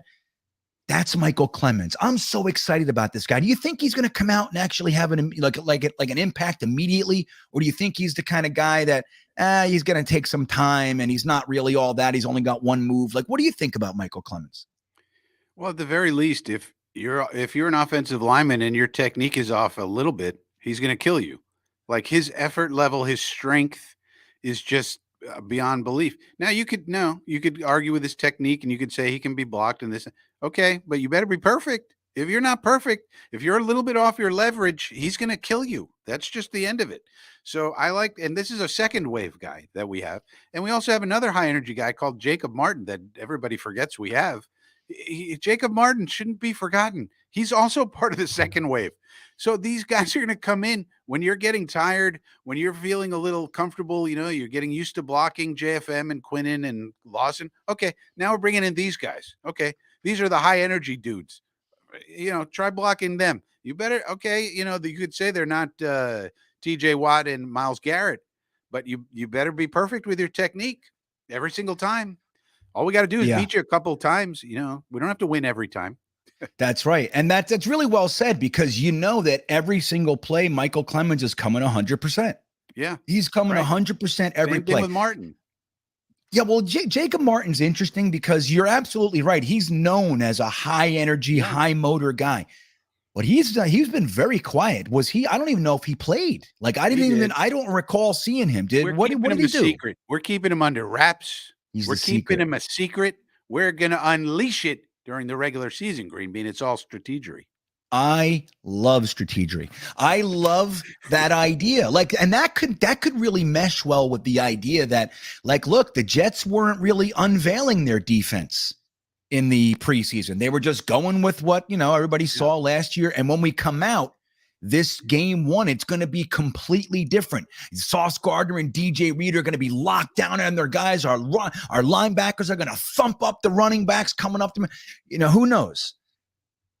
But unleashing guys like Jacob Martin, like Michael Clemens, maybe even Solomon Thomas is just kind of waiting. They told Solomon Thomas and Sheldon Rankins, don't you even exert one bit of energy in the preseason. We know just 50%. Right. Make it look like you're doing something, but really you're not. So yeah, it's going to be exciting. I mean, if we, that's one way as you know, as we all know, that's one way to tilt the game board. If you can consistently pressure the quarterback like that, you're tilting the game board because you're speeding everything up. You don't have to be perfect in coverage. You can, because you're forcing mistakes.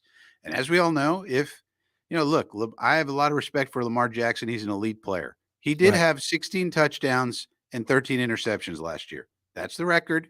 Now he's had other years where he's done much better. That was a bad year. So is he going to continue at that level, or is he going to go back to elite Lamar? I don't know, but he's certainly capable of making a lot of mistakes. And if you're in his face, he's more likely to make mistakes. So absolutely correct. Now, the thing with Lamar Jackson, and I think, and I agree with you, by the way, I think, underestimating his impact would be a fool's errand. right. You know what I mean? Like, you have to know that guy can literally, you could take everybody else out of the game. If you do not account for him, he can beat you by himself. Like, Right. he doesn't need anybody else. If you're not making sure that he's not running loose, he can beat you. So, but here's the interesting thing. I think that, obviously there's this little contract dispute down there in Baltimore. And if you look at Lamar Jackson, like he had that really his rookie year, he came in at the end of the year, he played really well, got him into playoffs, but his first full season starting, he won MVP, league MVP. He lit the league on fire. Nobody saw it coming. Since that year, he's gone down every single year in his statistics. And then what's the big concern with running quarterbacks? The concern and why some teams are maybe reluctant to go that route is that they get hurt. You look at RG3 as just an example popping in my head, I remember Randall Cunningham was always injured, and Michael Vick, Cole Pepper, like all those kinds of guys. The concern is that they get hurt. And guess what? Lamar Jackson got hurt last year. So his numbers are going down and he got hurt. Now he's still incredibly young. What is he? 5th year, 6th year in the league or whatever it is. 5th year, I think. So I don't know if we're going to call him washed up or anything, but that might be what the hurdle is with the Ravens. I mean, they're looking at a guy that his trajectory is actually on the downtrend. And maybe, just maybe, Frankie, maybe that continues and Lamar Jackson all jammed up with his, he's his own agent. So he's in there thinking about monies. This team doesn't appreciate me, blah, blah, blah. And he's, I remember in the movie Last Samurai, they said he was having trouble fighting with the sword. And they said to him, too many minds. You have too many minds. That's why you're losing. Maybe Lamar Jackson comes in with 2 or 3 minds, Frankie, and he can't focus. And Michael Clements kills him. What do you think? That would be nice. That would be. And there's a couple other developments like these last 2 quarterback contracts that have just come out, Kyler Murray and the latest one that just got signed. They're not good for Lamar Jackson. Everybody thought he's going to, Lamar Jackson's going to get the Deshaun Watson contract. That's the new standard, the Deshaun Watson. Well, it turns out that the Deshaun Watson contract is an outlier. It seems like it's not the standard, and Lamar Jackson is not going to get the Deshaun Watson contract. So maybe he will be a little confused. He doesn't know what his market is. He doesn't have an agent for some reason. Maybe. Yeah. But I wouldn't count on that. No, that's the thing. Like, you can hope for it. You can hope for it if you want. Be our guest. And that's the thing. Like, you account for it. And that's that, over prepare, scenario. You'd rather be prepared for something that doesn't happen than be unprepared for something that does. And that's the way, that's really kind of like one of the golden rules out there. It's very close to under promise and over deliver. I almost said that backwards. Over promise and under deliver. But it's going to be an interesting thing. Now, Daniel Faust checking in with a super chat. He says he thinks the game's going to come down to trick plays and turnovers. Now, turnovers I'll subscribe to. But what do you think about the Jets offense? What if we relied on some trick plays to kind of free guys up and Mike LaFleur just kind of goes ape shit with hook and ladders and all sorts of jet sweeps and craziness? And what do you think about that, Frank? You think that's what we're going to see, or are we looking more to kind of secure and lay down what our offense is going to be before we start throwing in the trickery? Yeah, I mean, if you're relying on trick plays, what does that really say about your offense? We got to trick them. We got to block a few punts. We got to block a few kicks to really win. So I wouldn't put too much stock in trick plays. I'd rather run our offense and run the ball down their throat and make them have a heavy box and then throw it over their heads and then have a light box and run against it. I mean, I'd rather just run our offense and beat them. That's what I'd rather do. And then you throw in a trick play or two. They don't like to call them trick plays. They like to call them creatives. Creative play or two, fine. But relying on trick plays, how about we just have a really good offense? How about that? How about we have a defense that stops a nosebleed and figures out how to stop a screen pass and can keep Isaiah Likely under 200 yards? That's what I'd like. Right. And that's right. That's really what it boils down to. Now, I think, look, the turnover battle, if it's lopsided, it's always, 99 out of 100 games, if it's lopsided, the one team's gonna end up winning. So I definitely agree with that. And look, we were not all that good in turnovers. It would be a wonderful turn of events if the Jets came out week one and like Sauce and Michael Clements and Jermaine Johnson and if they actually, this new influx of guys helps us to immediately turn that around, and maybe we come out of this with a fumble recovery and an interception. That would really go a long way toward helping our chances. Everybody in the chat really loving up on the Clemens. I think Clemens is really exciting, man. And again, we talked about this, but one of the reasons that he slid, I mean, obviously he doesn't have a full repertoire of pass rush moves. So that's one thing. People kind of, you get a little bit nervous when guys are limited, of course, and that's a valid concern. But the other one is that he's a little bit older. So we don't need him to be here 12 years. We just need 5 or 6 really good ones. You know what I mean? That's the thing I always laugh about a little bit. But the thing the scouts say is you want a younger guy because there's more potential there. Like, it's possible that this is all that Michael Clemens ever will be. I don't necessarily know about that. But that's the idea, is that a younger guy has more potential that you can develop, and an older guy maybe is closer to what he actually is by the time you get him. But you know what? For what we need, I think Michael Clemens is just fine as he is. I'm not going to be the one to tell him he needs to change. Hey, sorry, buddy, you need to be younger. We can't play you. You need to develop more. Michael Clemens would say, I'll consider it. Right, exactly. I'll let you know what I think tomorrow.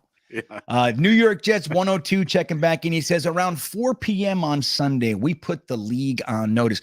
I'll tell you what, 102, that is the plan, right? That's what we need. And even if it's just a nail biter that comes out with, and we end up losing in the last 3 minutes of the game, if it's a back and forth battle, whether defensively, offensively, if it's a battle and we're clearly competing with this team, even that would put the league on notice. We are supposed to get our asses kicked in this game. Yeah. As long as we look good, let's at least look good.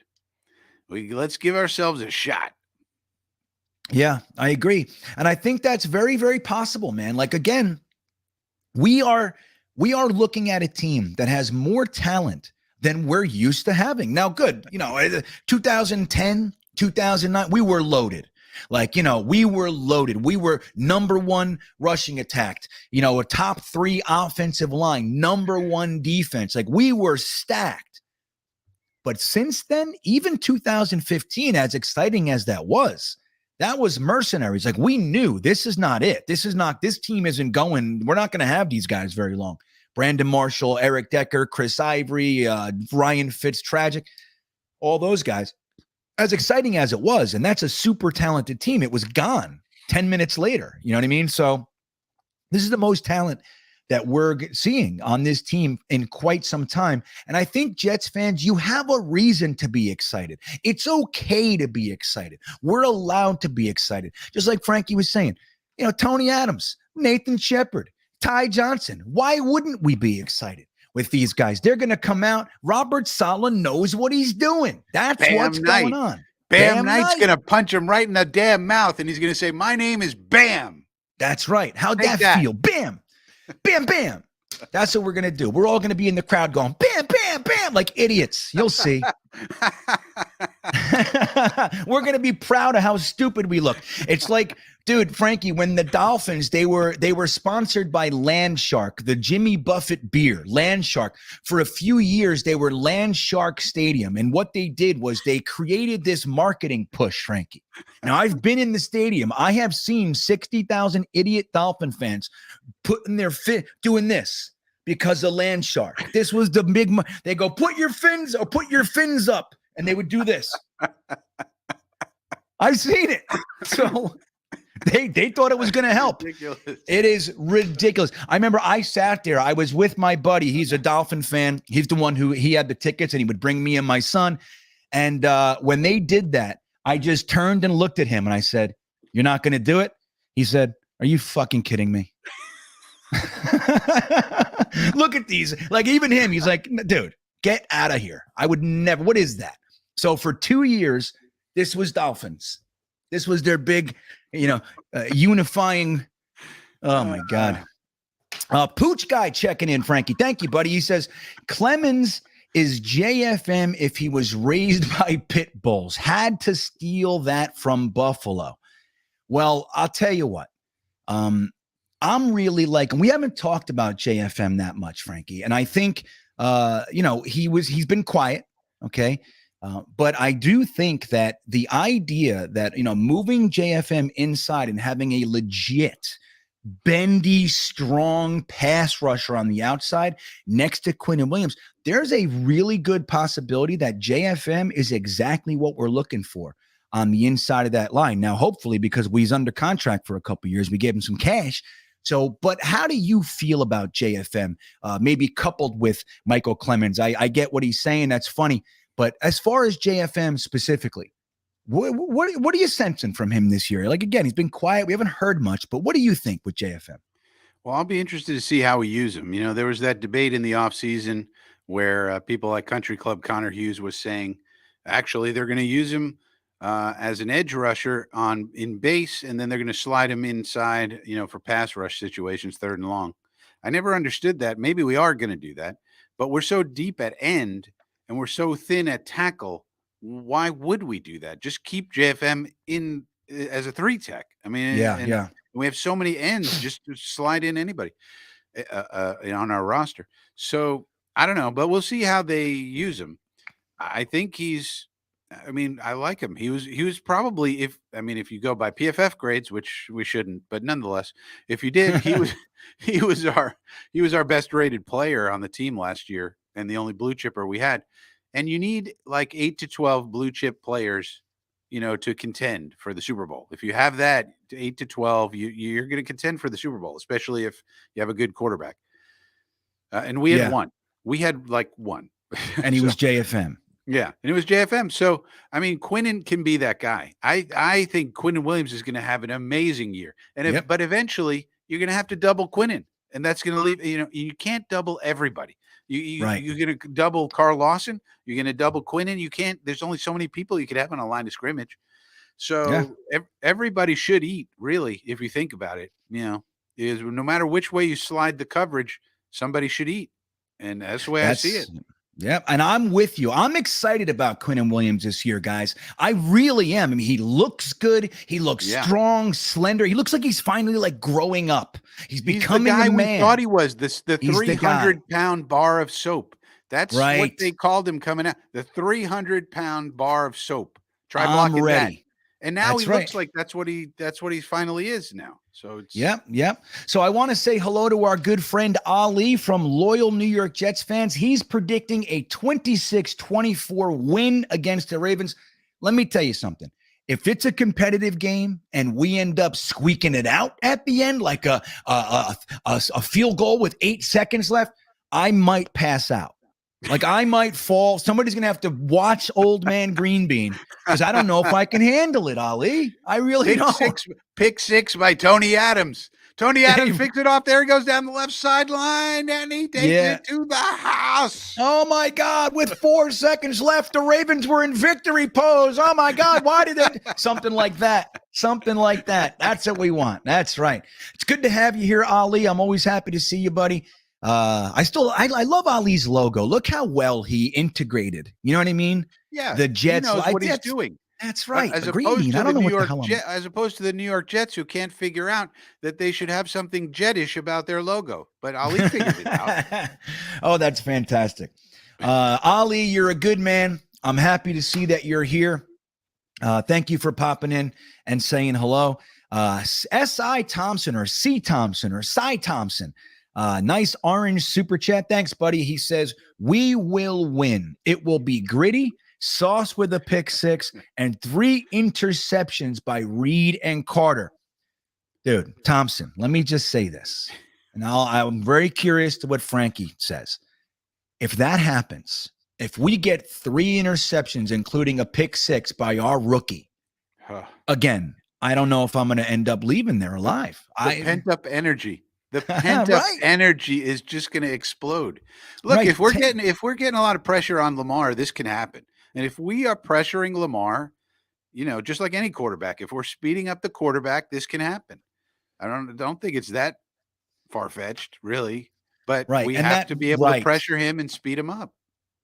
That's exactly right. And that's the whole mindset, guys. I know it's like, we get caught up in, in the different protections and the different this and that. And when it really boils down to it, obviously the intricate details of how you're going to accomplish this is where the coach's job really comes in. But when it all boils down, what you really need to do is, like Frankie just said, you need to make that quarterback speed up his thinking. The game has to be fast. If it's happening fast, he can't process everything. And if he's doing that, then he's going to make quicker decisions, which could be errant decisions. And that's where good lockdown cornerbacks come in. If the pass isn't perfect, like a Peyton Manning over the fingers of Marquise Cole to Pierre Garçon in the damn AFC Championship, if it's not that, if you got a cornerback who's right, I'm scarred, Frankie. I'm telling him, a tortured soul. How you remember all this? I don't know. Because I watched it with, But that's the whole thing. So when you got a guy like Sauce Gardner and hopefully DJ Reed, he's been a little bit banged up all preseason. Salah says there's nothing to worry about. But I can't help worrying about a guy who hasn't really played from injury. You know what I mean? I don't know. It's concerning, right? So I'm hoping that our top 3, DJ Reed, Michael Carter II, and Sauce Gardner, are out there. I really like Jordan Whitehead out there. And I don't know what LaMarcus Joyner, we don't know what the hell he is. Let's be real. But when you have a pass rush, those guys, their job becomes that much easier. Even if it's just a little, football's a game of seconds and inches. If it gets this much easier, if the pass is just this much further off, they can feast. And if they do, like Thompson is saying here, we got something. That would be good. Oh my God, Frankie. What do you think? Sauce Gardner, pick six. Would you dare? It would just be, because then the no-fly zone starts. And how about this? How about this for a nickname? First time revealing it. Tabasco Island. Tabasco Island. Well, I don't know if we could do that, Frankie. There'd be marketing things. Might be, but they might want it. It's kind of too hot. You don't want to go on Tabasco Island. It's kind of hot. Kind of hot over there. Might burn yourself. You know what? Let me tell you guys this right now. I didn't even really connect the two, but right now, maybe an hour ago, I'm not sure if you guys are aware of this, but our good friend Ryan from Jets Talk 24/7 is actually at the Willowbrook Mall with one Sauce Gardner at the Buffalo Wild Wings doing an appearance. I think they're announcing or, revealing his sauce, the Sauce Gardner barbecue sauce or what have you. So they're all doing that. Ryan was invited there by Buffalo Wild Wings and Sauce Gardner. So he's there. He's texting me. I don't know what he was saying. Somebody called in. What's up, Ryan? Wait a minute. Somebody called. I don't know. Call it Tabasco Island. Let me send these guys the link. I don't know what the hell's going on. I'm seeing something. I'm on a thread with him and O'Leary, but I can't pick up what they're talking about. I don't get it. It's like I might have missed the text here. Let me see if Ryan wants to come on. Let me just send him a link. Why not, right? You know what I mean? That'd be fun. Yeah, maybe Sauce will come on. Yeah, that'd be great. I think Ryan's live, though. It's probably a lot of you guys. Were any of you guys on the Ryan show watching Ryan at the Sauce Gardner thing? Let me see. Hold on. This is great. Hold on. Anyway, so that's what a great thing for Ryan. Now, I'll tell you what, I have no problem with having two Jets players have their own barbecue sauce either. I'm all about the Nick Mangold sauce, and I'm all about the Sauce Gardner sauce. And I like Frankie's idea of Tabasco Island. You know, I don't think Frankie gets enough credit for his creativity. And he says little things. Country Club Connor, he does a lot of those things. Dick Chimney is Frankie's, I'm fairly certain. Lots of those things. Frankie, you really come out with some zingers, man. Tuesday Newsday. Yeah, What was I another think one, I'm you pretty know? good with nicknames, but I do have Nick Mangold sauce here. If people want to see it, I have. Yeah, it. yeah. Show me the sauce. Oh, it's right there. It's right on Yeah, the right desk. here. So if people want to get this, you can get it on Put Amazon. it a little bit closer, Frankie. Put a little bit closer. A little bit. Yeah. Okay. So what flavor is that? Like, what is that? It's This green. is barbecue sauce, okay? And it says sweet with a little heat. It is sweet. So if you like your barbecue sauce sweet, it'll hit you. But then the heat comes later. It's like a little wave afterward. But I'd recommend it. I personally don't like the sweet that much, but if you like sweet, it'll be good. Very good. Ryan got a picture of himself with sauce. Okay, yeah, right. It is I gotta get it. Send me the fucking picture, man. Send me the pic. Pic. I didn't get it. Okay. Anyway, now I'm harassing Ryan. Yeah, but I mean, look, having guys that actually have a name enough to even put on a bottle of sauce that it could be a positive. Yeah, Is that a would pretty be the fun thing. thing. It's like if that happened in the first game, this guy's got so much hype around him. He's got the sauce deal. He's got the, this, that, and then he comes out in the first game against the Ravens and has a pick six and we win. I mean, Yeah. the legend begins. Yeah, right. I'm telling you, man, if it started that day, I mean, look, in the preseason, we haven't seen anyone really target Sauce Gardner. That is what it is. Maybe they just maybe they think he's too good and they don't want to test him. Maybe they said, hey, look, let him fucking go over there and do what we're going to work the rest of the field on Tabasco Island. It's too hot to go onto Tabasco. You're going to get burned. It's an island of Tabasco.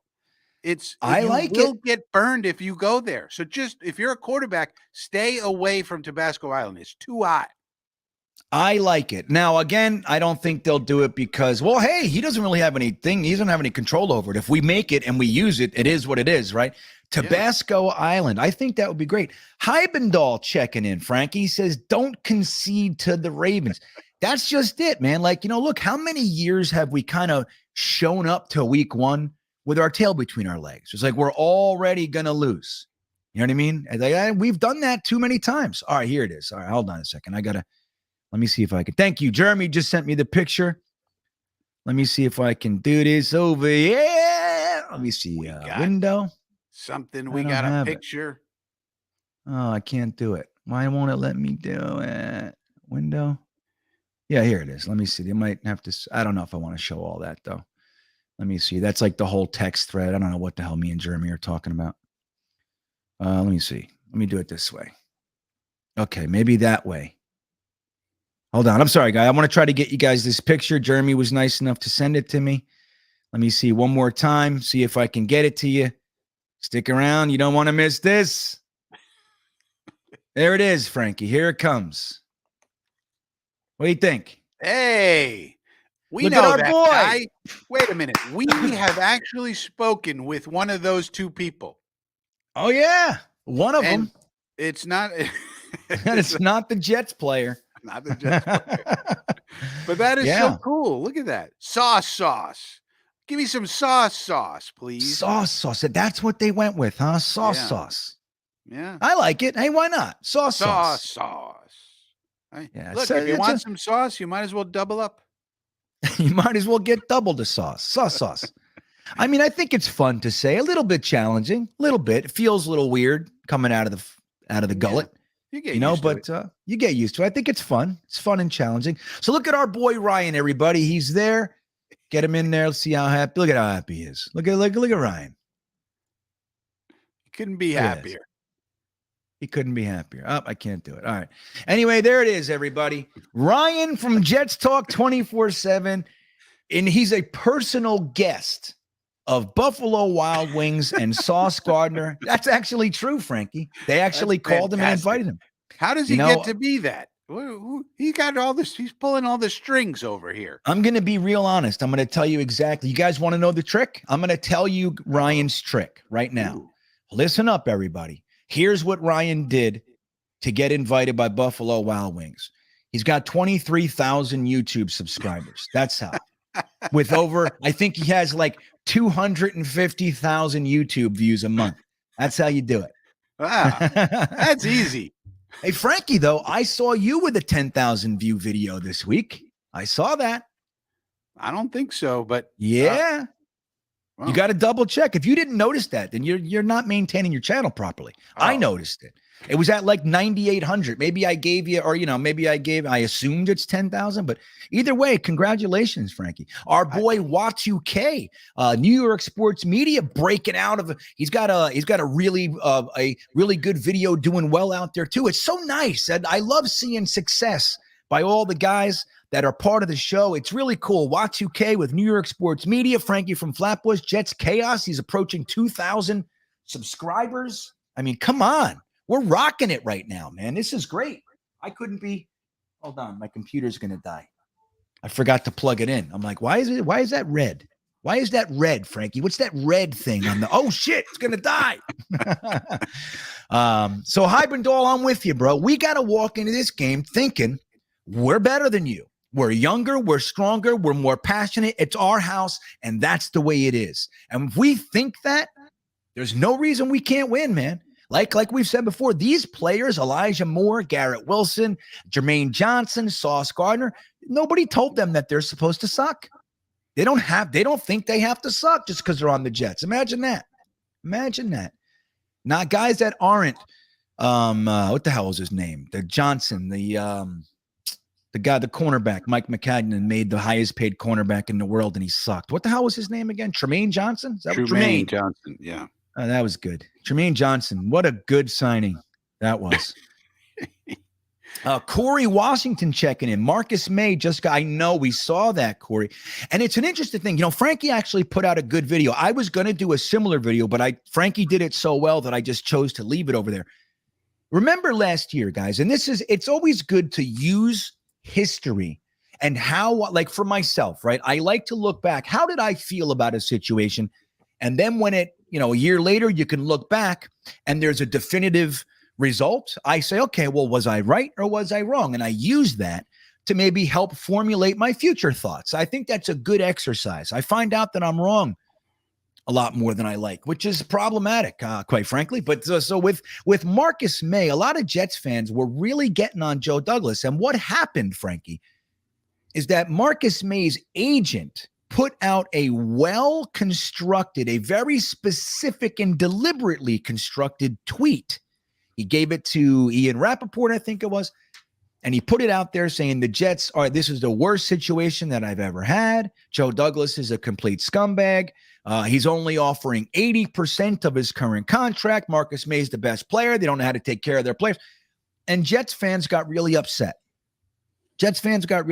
Now, not to get into the DUIs and all that, but Joe Douglas held firm. He said, look, I already have you under contract. I can franchise you next year for this. If you want me to give you guaranteed money, I'll give you this. You know what I mean? So, okay, if you don't like it, that's fine. And I applauded that from Joe Douglas. Now, that said, I really liked Marcus May. I don't want to try to change that. I liked Marcus May. I was hoping that we would keep him. But at the same time, I didn't want to see them overpay and, give him Jamal Adams money. I didn't want to see that, but I did hope that Marcus May could have been retained. We find out later that they were hiding a DUI charge. And so Marcus May does all this stuff. He gets injured, blows his Achilles. Worst case scenario for a player. And I felt bad for him. I sincerely did. Worst case scenario is you bet on yourself. You say no to the contract with the guaranteed money. And then you get an Achilles tendon injury and all that. So the agent advising Marcus May to not take the guaranteed money, even though it might have been a little bit less, but it was guaranteed, ended up losing his client $7 million a year, I think it was, because the contract that he ended up signing with the Saints was less than the 80% Joe Douglas was offering him guaranteed. So when you look at this stuff, you can see that a lot of the time, Jets fans, we're passionate, we're volatile, we're emotional, we're loud and proud and angry and all kinds of fun stuff. But when we look at this situation, it is nice to have a general manager, Frankie, that's not really susceptible to the emotional swings of our fan base and our media and all the stuff that, comes with being an employee of the New York Jets.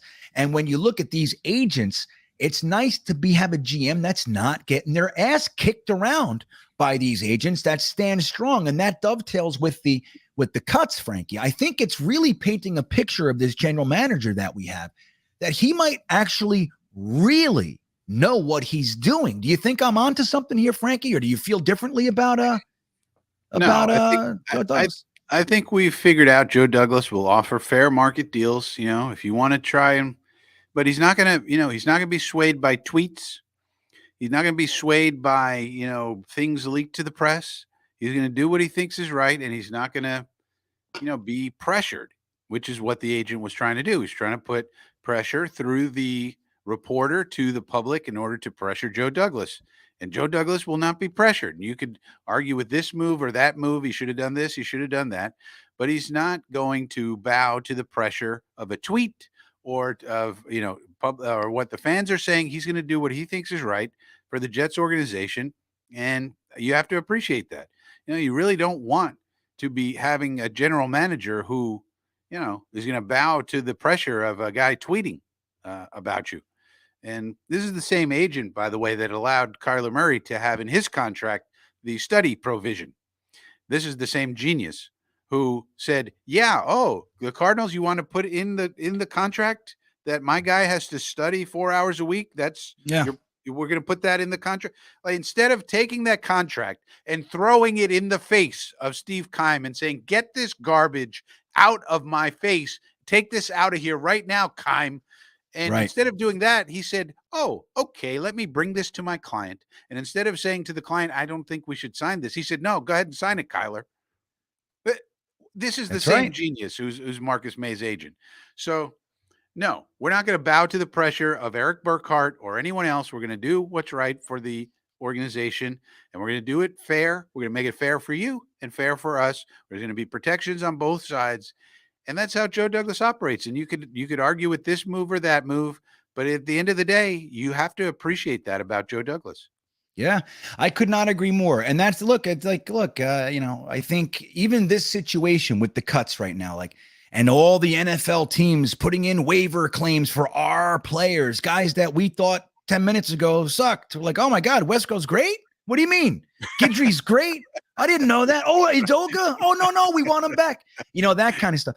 It's new. This is new, uncharted territory for us. Yeah.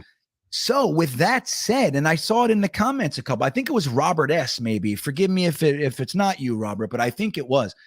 That there's going to be some mistakes on the way. This is very, very normal. Everything right. You can't get everything right. Now, it would really suck if Pinnock, Guidry, Pirine, Wesco, Chuma end up being Pro Bowlers and the guys we kept signing. Right. But I mean, how likely is that to happen? The truth is, and I've shared this many times, I've been online talking Jets incessantly from 1997 or 1990. It's been a long time, and it's a yearly thing. When cuts come, we go nuts. That's bullshit. That's fine.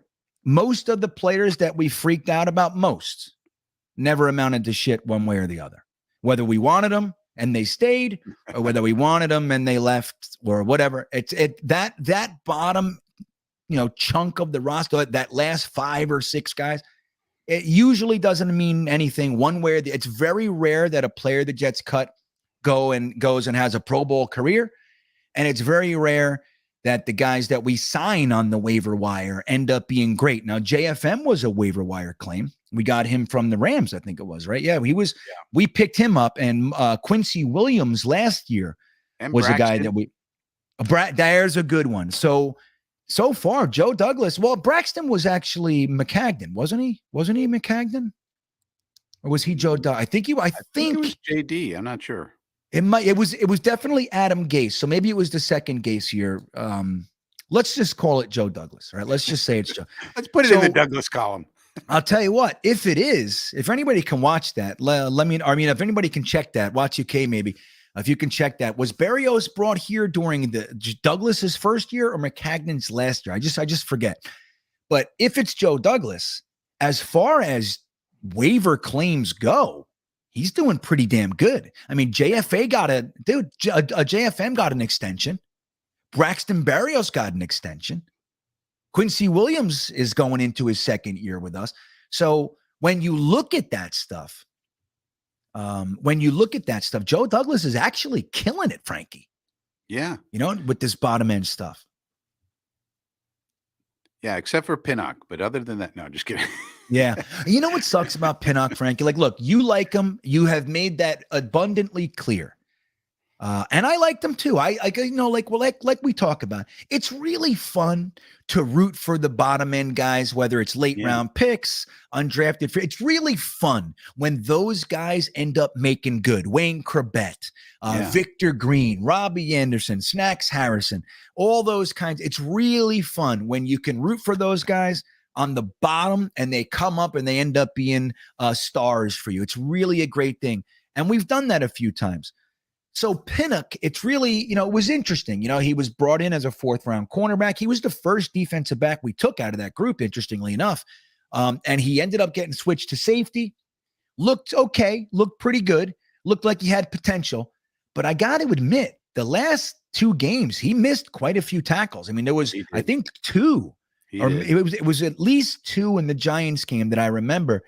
And I think that probably had that had something to do with it, man. It's like on that big Quan hit, that big Quan hit that everybody loves. Pinnock missed a tackle. I was like, Jason, what are you doing? God damn. That was a tackle for a loss too. So if he would have made that tackle, that was about a yard behind the line of scrimmage. Yeah. So I mean, look, when you have a guy you're trying to justify using your final 2 or 3 roster spots on, and he's missing tackles. He's going in with his head down. I mean, me and Jeremy were streaming the game. We were talking about it. Like, how many times do you have to watch these guys tackling with their heads down? Like, how many times do you have to see it?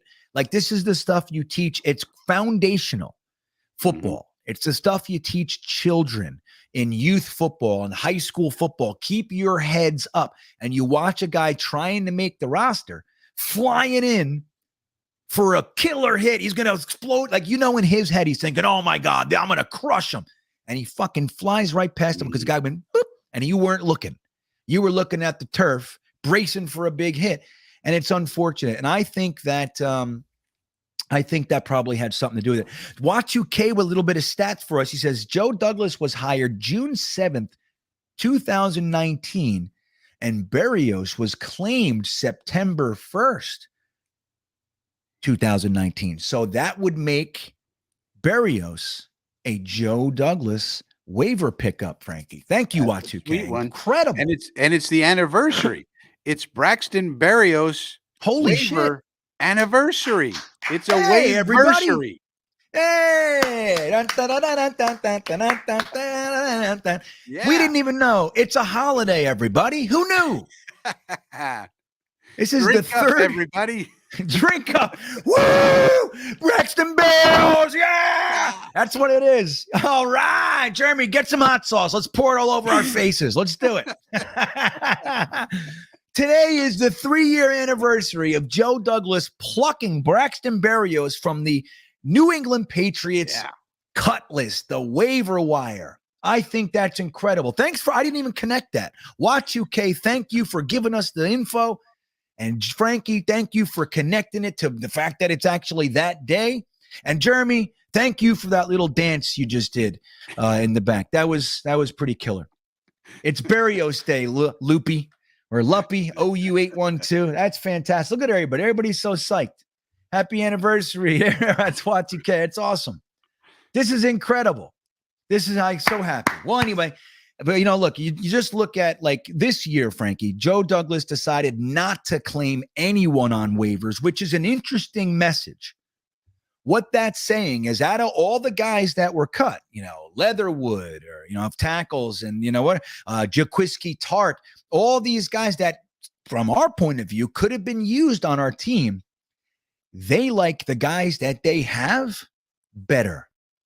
They think the guy that we have on our roster right now is actually a better fit. We don't need to claim anybody. So not only are our guys getting ravenously feasted upon out there, we don't even want any. We're not even eating tonight. We're good. Nope, take it. I'm full. Let me ask you about this, Green Bean.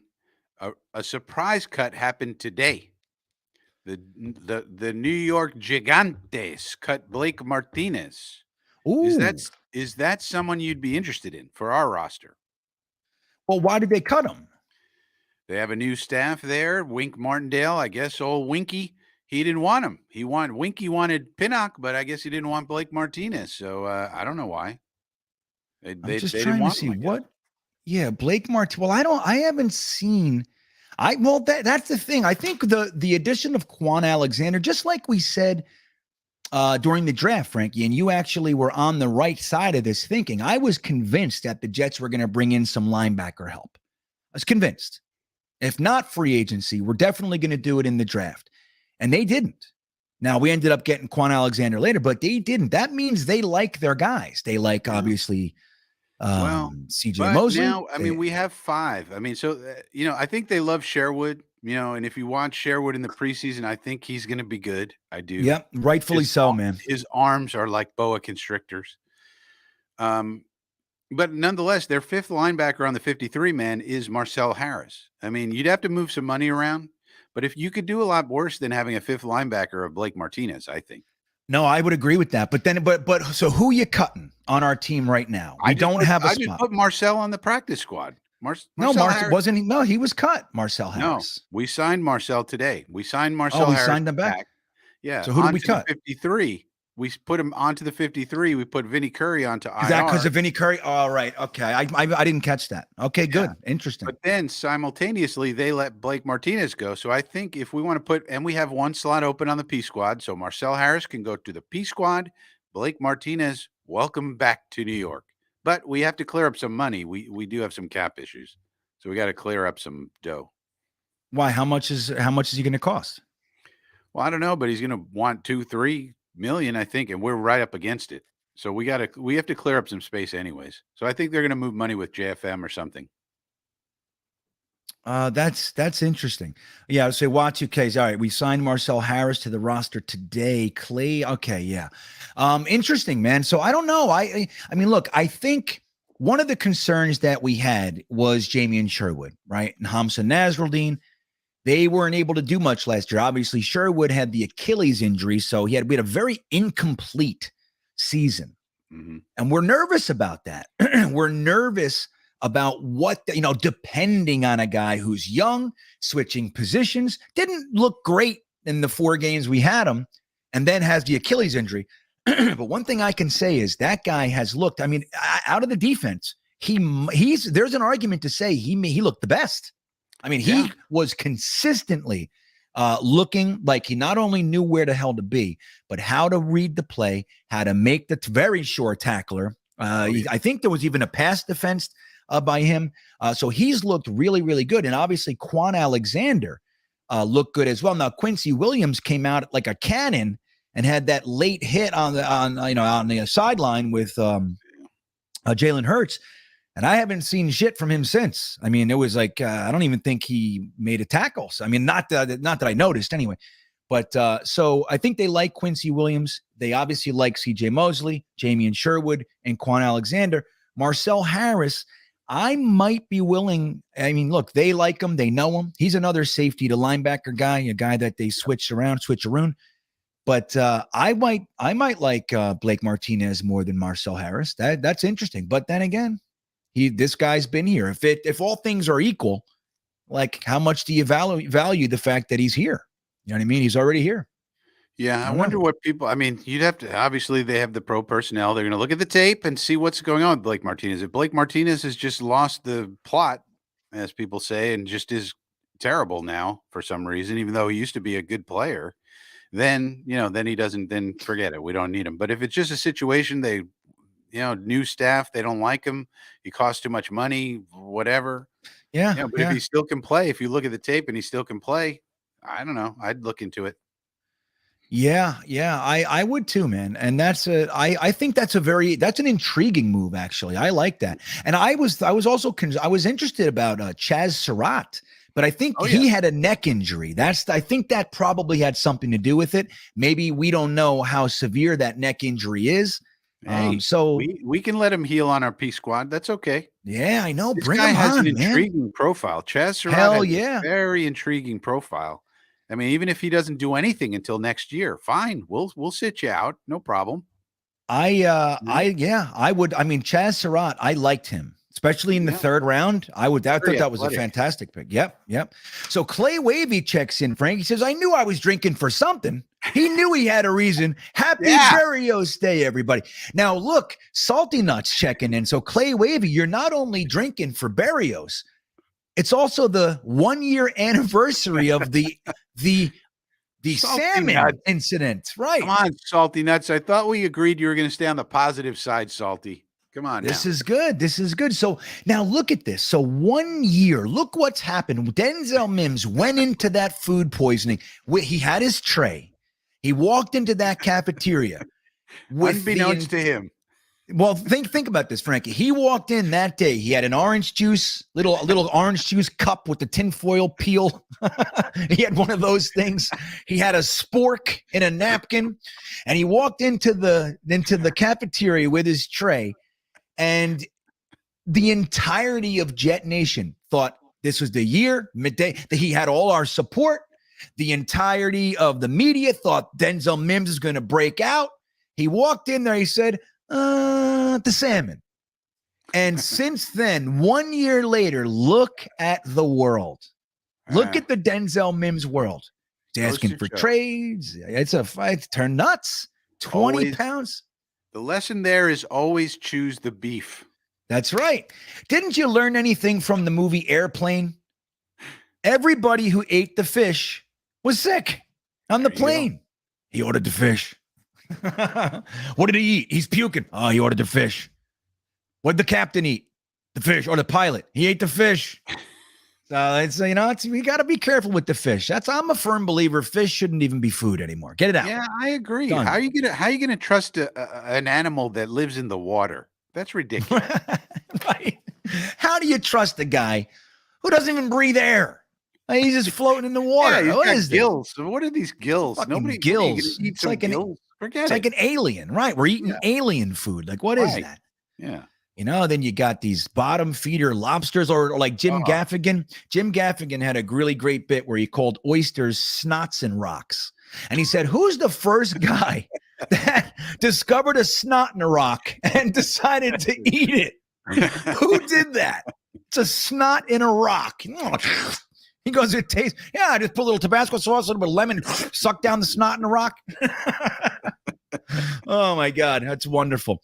So anyway, it is a holiday, guys. We have the 1 year anniversary of Denzel Mims' salmon food poisoning and the day that Barrios was plucked off the Patriots waiver wire by one Joe Douglas. Exciting times. So Frankie, it's that time. I'm going to go ahead and get us amped up for a little Jets trivia. Ooh. And we can hang out tonight. I'm in a hangout kind of a mood, Frankie. I don't know if you are. I think I'm going to hang out a little while. I want to talk. We didn't even get into the idea that the trade for AVT is looking totally different today than it did a little while ago. So we got a lot of stuff still to talk about, but I'm going to bring Watu-K on. We are undefeated in his trivia this year as a group. Watu-K is probably all heated up. Look at him. He's ready to beat us, guys. So we know the rules. No cheating, no Google, no Bing, no search engines. With our Jets knowledge, we're going to beat Watu-K. How you doing, Watu-K? What's going on, buddy? I'm doing fantastic, man. What a fun show this has been. As the season gets closer, the optimism builds, the excitement builds, and then the season begins and it's usually about over. But I don't think that's going to happen this time. I really don't. I'm excited. I'm just gonna go make some salmon and oysters as soon as we're done. And oysters. I know. Cy Thompson's is like, I love oysters. I eat snots and rocks. What are you talking about? Say, look, Staruk too. The oyster lovers are coming out of the woodwork. They're like, hey, especially some fried oysters on a po' boy down in New Orleans. Oh my God, I couldn't even imagine. Dude, when I was in Seattle, my a good friend of ours is a chef. Right now, he doesn't work as a chef anymore. But he's a chef, and up in the Puget Sound, there it's known for specific oysters, right? So he went and he got some oysters, and he brought it. Only him and my wife ate it. And he got like 4 different kinds of oysters. They did this whole thing, man, and he was shucking them and preparing. He was a chef, and I watched them eat it like this. I couldn't even watch. Like, I couldn't even do it. I have no idea. Now, with all due respect, man, I also, I can eat dirt. So there's that. I eat leaves. But I don't know. I don't get the oyster thing. But maybe fried oysters. Maybe if it didn't taste like shit, I could eat that. But the snot in the rock thing, I don't know, Y2K. Are you an oyster guy? I don't know. I'm not going straight. We got a lot of oysters down here in this part of the country where you and I both are. But as soon as I see raw bar, I'm like, nah, I don't think so. I mean, I like you got to play with them a little bit, like the oysters Rockefeller with the spinach and the bacon, some breadcrumbs. I could go for some of that. And like I said, fried shrimp and fried oysters together on a po' boy with the good French bread, the lettuce, the tomato, the remoulade. That's a nice combination right there. Yeah, look, if you like it, that sounds amazing. I had a really good po' boy in New Orleans when I was down there. I don't even remember what the hell I went. I don't know what it was. Like, it had like pork. It had like, I don't know, forget all kinds of fun shit. Yeah, it was like the meat and like their roast beef. It's like all in gravy. Maybe it was roast beef. Debris, yeah, the brie they call it. The gravies. The debris. Yeah, the brie. Interesting. Yeah. Now that I think about it, clearly it didn't impact. I thought I liked it, but I don't even remember what the hell it was. So maybe it didn't have an impact. I don't know, Frankie. So Y2K, enough about oysters and po' boys. What trivia do you have for us clam-eating folks over here in Green Beans Jets Pod not Jets Pod, Thursday Thick of It tonight? What do you got for us? Well, we'll see how fishy this question is after I ask it. So we've got a rookie running back that we haven't mentioned on the show today by the name of Breece Hall. And we hope Breece Hall will have a fantastic season. Maybe he'll set a few rookie rushing records. One of them would be the most rushing touchdowns by a Jets rookie. Your question tonight is, what Jet holds the current record for most rushing touchdowns by a rookie? So rookie running backs that the Jets have had, who scored the most touchdowns in a single season? Daryl, I like this. Now, wasn't Daryl Ray a cornerback or a safety? Just so we know, is this done now? Is this ever Y2K, or is this like from a certain period? This is ever franchise history. All right, I'm gonna say Freeman McNeil because I love him. Freeman McNeil is incorrect. Ooh. Robert, me and you, buddy, we didn't know. My favorite too. Yeah, Stanley. Oh, well, first, Fresh 3542. What's up, Fresh? He says Sean Green. What about Sean Green? Sean Green is incorrect. He didn't really get as much on the field till about the second half of the season. He was there, but it was later in the year when he started to emerge. All right. Stanley Spector comes in with another one I was thinking. Emerson Boozer. Emerson Boozer is incorrect. Wow. Now, Iowan's being funny. He says, that's easy. Blair Thomas. Now, it can't be Blair, can it? No, it can't quite be Blair Thomas. No, sorry to say. I know who it is, by the way. I want you to know I already know. I know. Who? Johnny Hector. Hector. It is not Johnny Hector. But this guy, the guy who I know this in my heart. In my heart, I believe right now at this current moment that I know what the answer is. This guy played right next to Johnny Hector. His name is Brad Baxter. That is the winner. Brad Baxter is not the winner tonight. Come on. Get out of here. Damn it. Wow. Oh, Gin Pox got it. John Riggins. That's who it is. Not John Riggins. What? I know. Running out of running backs. Who are the hell running out of running backs? Scott Durking. I've heard the name. I will give you one. I'll give you one sort of clue. It's you don't have to go back to the 60s or the 70s on this, so it's not that far back. But this is a guy who had a decent NFL career, not a great career, but he's a little bit better known for his time off the field than he is on the field. He had another career later in life that he retired from not that long ago. O.J. Simpson. Parker Dugan saying Leon Washington. That's I know. Well, so it's not Matt Snell like Duncan is saying then. Wait, so who could it be then? I mean, could it be I mean, well, Curtis Martin wasn't a rookie with us. Right. Is it Roger Vick? It is not Roger Vick. It's not Johnny Hector. Who's Jordan? We had Lamont Jordan. Couldn't possibly. No, although I did hear who interviewed Lamont recently on their show. It was like a 30-minute interview. One of the content guys did with Lamont. It was really good. He's in the DC area. Lamont's smart. Yeah, he gave some great analysis on the Jets. Now, Jinpak is saying Adrian Morrell. Adrian Morrell is not correct. Sorry. How about Corey's answer? Bilal Powell. Bilal Powell. Nope, not this time. Well, it can't be Joe McKnight, Stud City, because he said he just finished. Draft. We're running out of people. Yeah, I mean, we're almost ready to say that he got us. And this is the first question I actually felt good about. I'm like, oh, we got this. Michael Carter. Michael Carter. I think Michael Carter only had about 3 or 4 touchdowns. He didn't really have many at all combined. Yeah, he wasn't scoring a lot.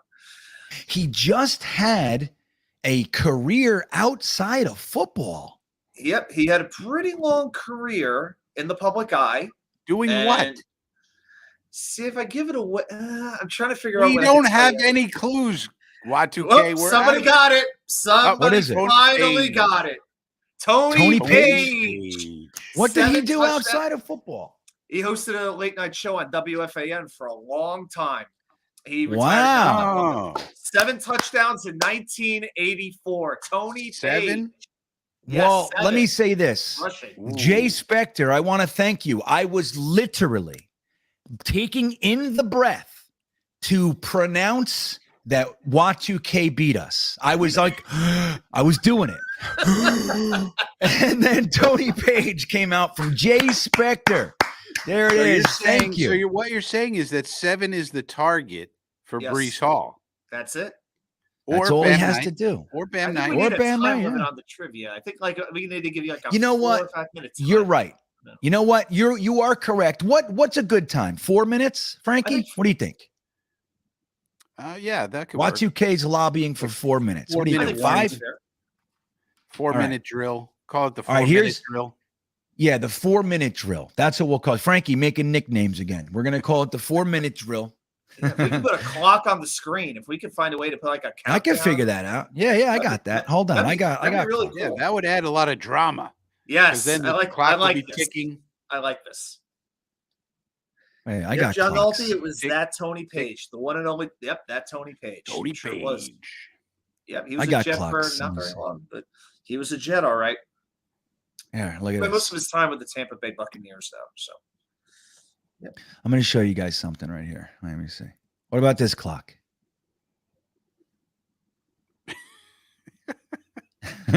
You recognize that clock, anybody? Doesn't tell you what time it is, though. That's the problem with this. Yeah, you need like a digital, like 4 minutes. Yeah, I have other ones. Like a dramatic one. Yeah, I have other ones. I'll get us one. I have a few that I've downloaded and saved. But yeah, that's really cool. So I like it. From this point on, we will be pressed against a 4-minute time limit for Y2K because he's feeling like, hey, come on, guys, it took you 18 minutes. How fucking long are you supposed to? So I think that's a good. Every Jet running back. I know, dude. Oh my gosh, you named everybody but like friggin' Bernie Parmalee. Yeah, I know, right? Well, look, John Salty Nuts Magoo says that was Tony Page on WFAN, so he didn't even connect the dots. That's right. So you should have listened more often. Yeah, I mean, well, look, yeah, I don't listen to WFAN at all. I'm not up there, but sports radio is kind of taking a dip for me anyway. But back in the day, man, I listened to sports radio I would listen to Stern in the morning, sports radio all day. And then for a couple years there, I did O&A on the back end, a show I've actually been on as a guest. So I used to listen to talk radio constantly. Then talk radio got weird. Everybody's weird. Everybody's like I noticed like over a period of time, like, Mike and the Mad Dog and like they would get you upset a little bit. Like they would inflame you, but then it got to a point where I felt like they were trying to upset me. I'm like, what is this? Like, that doesn't even make sense. You know what I mean? What are you doing? At least Mike and the Mad Dog, like they had their points. Like Francesa, as much as I disagreed with him a lot, he had a point. Like it was based in at least logic a lot of the time. Got to a point, I'm like, I can't. So now I just listen to Frankie and Jeremy. That's what I do. So thank you, Y2K. We are still undefeated. This is fantastic. How many is that, though? Is it 5-0? I think it's 5. Yeah, it's 5-0, baby. Yep. Speaking Just of like 5, the we have a Nazis super this chat. year. Yeah. Speaking of 5, we have a super chat. Rick, thank you, buddy. Trivia, 3 pro teams from this. Oh, we got another trivia question. Okay. 3 pro teams from the same city swept 3 pro teams from another city, also the same city, for 3 championships in the same season. That's going to be 1986, the New York Mets, Giants, and let's say the Knicks. That's not what he's asking. No, because the Mets beat Boston, the Giants beat Denver. He's saying 3 pro teams for 3 championships. That's so right. I'm thinking Thank you. Mets, yeah. Now, this is interesting because, well, here's the thing. In 69, the Mets beat the Orioles, the Jets beat the Colts, but the Knicks, they beat the Lakers. Now, but the Knicks beat the Bullets in the playoffs, but that was the first round of the playoffs. So it's close, but it's not quite. My question is, what does this have to do with the Jets? Nothing whatsoever. Right. I already It's named just the only championship we could have. It's got to be New York, though. How many teams have 3 teams? I guess. What do you think of all the sports? About a dozen. About Even Pittsburgh has 3 teams. Yeah, I was thinking multiple teams. I was thinking like in the same sport. Like we have 2 teams for baseball, 2 teams for football. So 3 pro teams from the same city.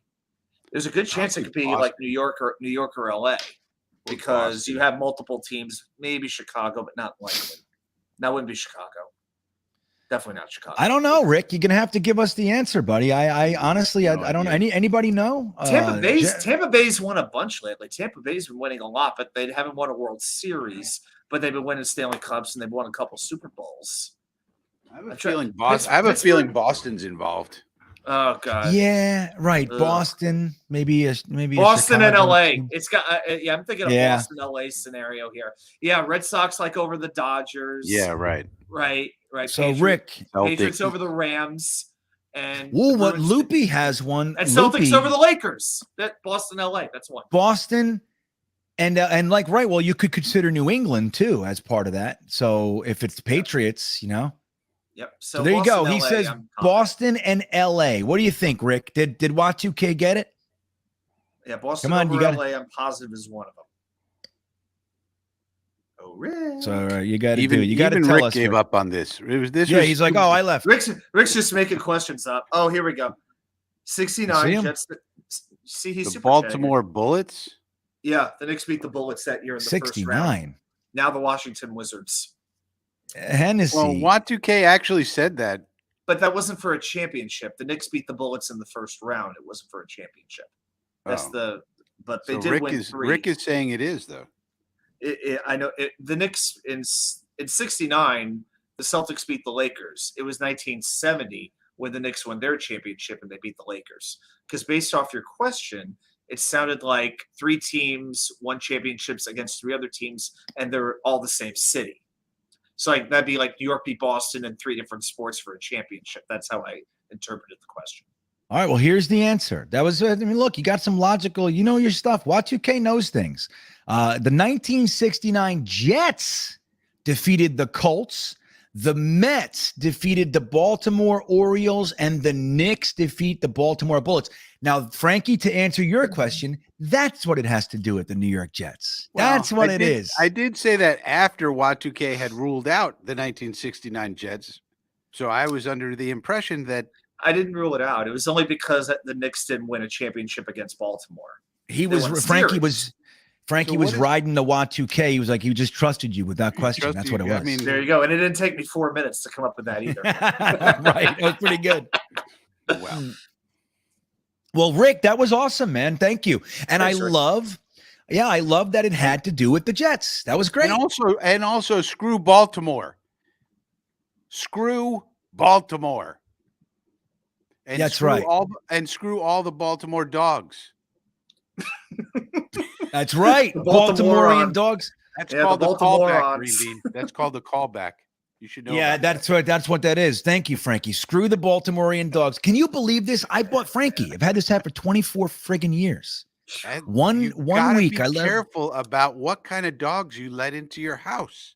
What Oh, kind of yeah. dog was it? Like, what Knows breed that. was it? It was like I don't know. It's one of those like white Benji dogs. Like it's like some sort of hybrid poodle, like really curly, matty hair, like one of those. White. Oh, yeah. Where you can't even see their eyes because the hair's coming down. Yeah, from their yeah, that's face. exactly it. That's that it. kind of- That's that yeah. dog. I mean, Baltimore's a rough place. It probably hadn't eaten in 3 weeks.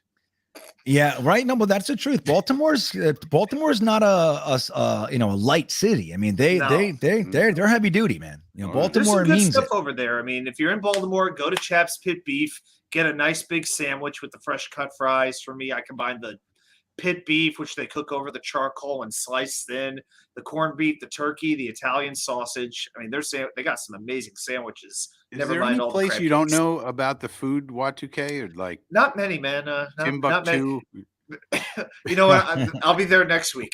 If you go to Nome, Alaska, What? make sure you go and see. I was in Chet Alaska Gillis. last year. Why Yeah. do you think Jeremy and I do a show together? It's just so we could talk about food after the show's over. We're Then gonna we'll talk start about our food show. Then we'll talk soon. about snot rocks at the bottom of the ocean. That'll be next week. We're gonna do our food show. So Frankie, what do you think? Should I mean, Loopy is saying that I should wear this opening day. What do you think? I mean, It's just- that is terrible. I mean, that is terrible.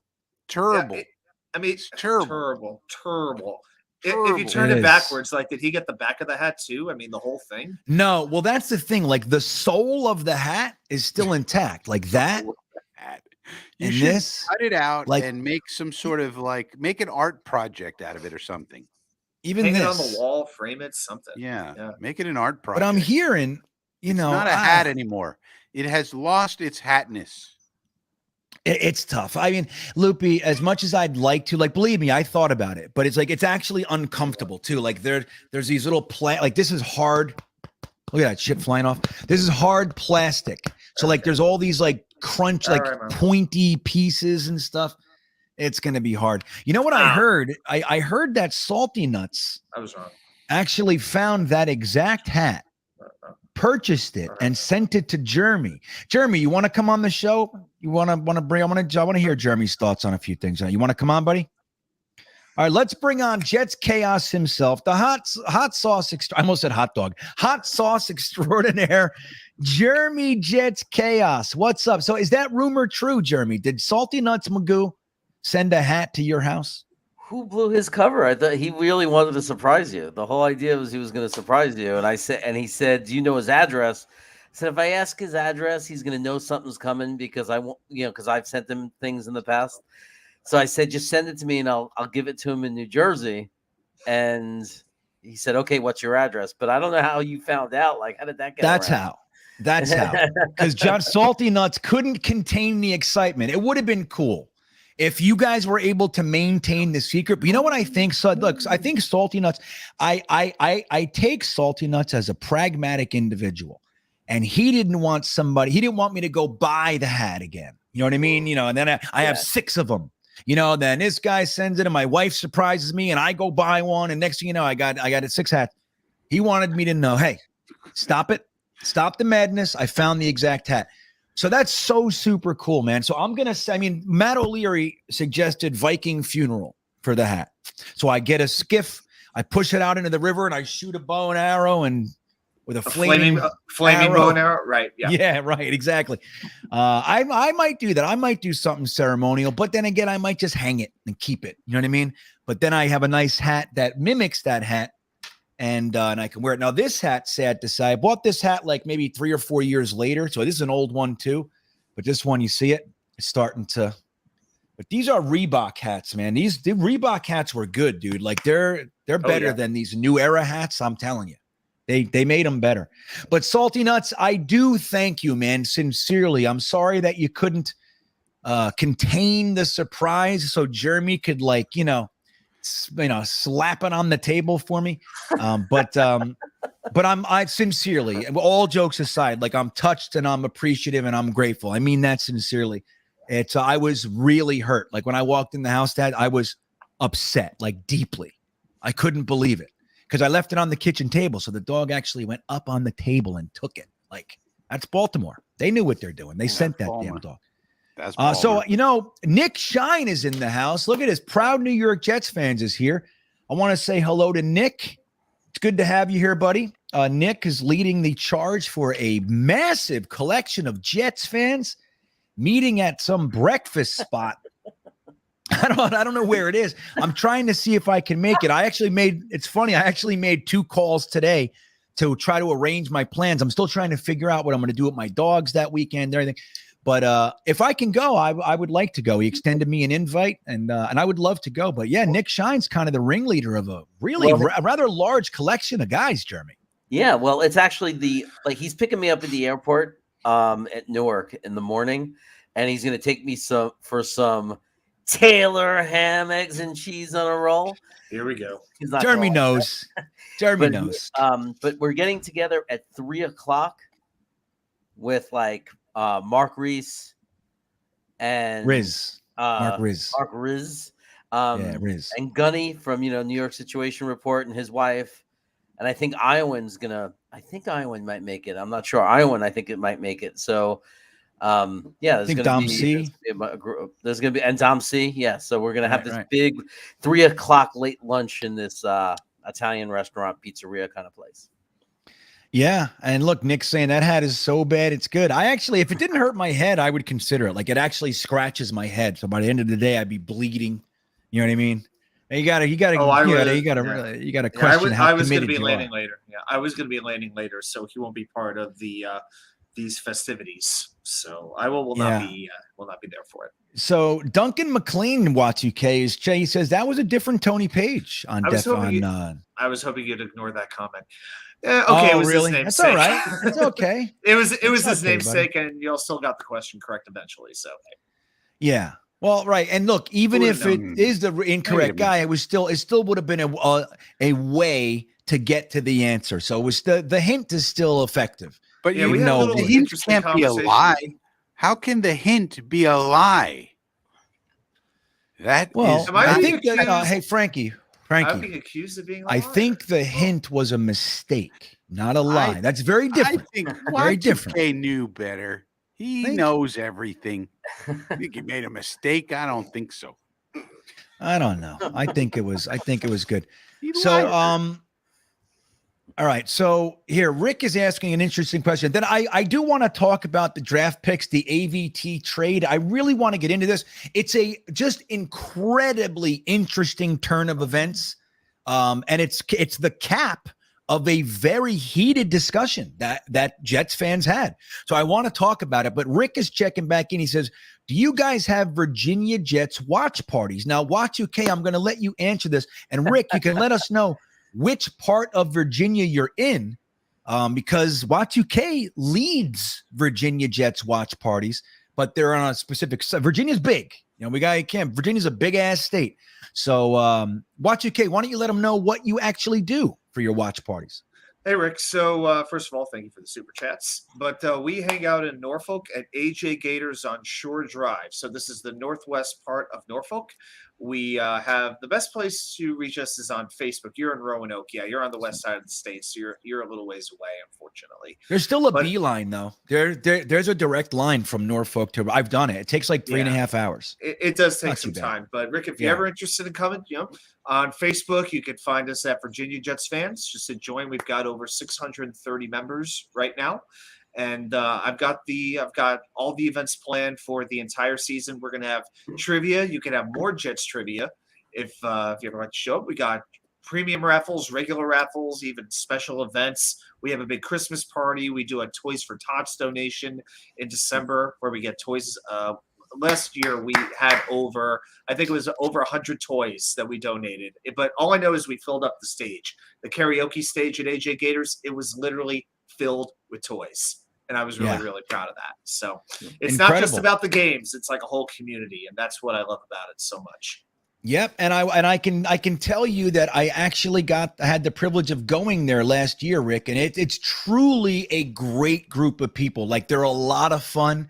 They're very welcoming, very friendly. And I'm actually going to be going there again, October 30th. Who are we playing? Is it the Bills? New England. So I will be there for the New England game, October 30th. So if you want to come down, Rick, if you're going to think maybe, which day you want to make that drive, I'm driving 2.5 hours too. I'm over in Charlotte. I'm actually in Fork Union, but I'm going to drive about 2.5 hours over there. So maybe that weekend, you come and you can meet us, man. We can hang out all together at AJ Gators. And I'll tell you, man, I'll tell you who else is coming down. They are. And I'll tell you who else is coming down. My dad's coming down that weekend from New Jersey. Oh, wow. You're going to get to meet my dad. Yeah. Fantastic, man. I love it. So it. Your dad's Papa 2K. Papa 2K. That's great. Right. I love it, man. So yeah, Rick, so that's what's going on. I mean, look, and here's the truth. I've been to numerous Jets fan clubs. I'm still a member, even though I'm not down there, but of the South Florida Jets fans club, I watched games there for maybe 4 or 5 years. That was the 2009, 2010 years. I was there every single weekend. Except for when the Jets played Miami, I would go to the game, but really great. But I've been to Jets fan clubs. I'll leave them out that were you walk in, there's like 4 people. I mean, it's still fun. It's still good, but totally different scene. Like, you go in there and there's 4 people huddled around one TV in one booth, and they call themselves a Jets fan club. And that's great. I had a good time with those guys, but it was a whole different scene. Y2K's talking about, they run pretty much half of the entire place is theirs. So it's really great.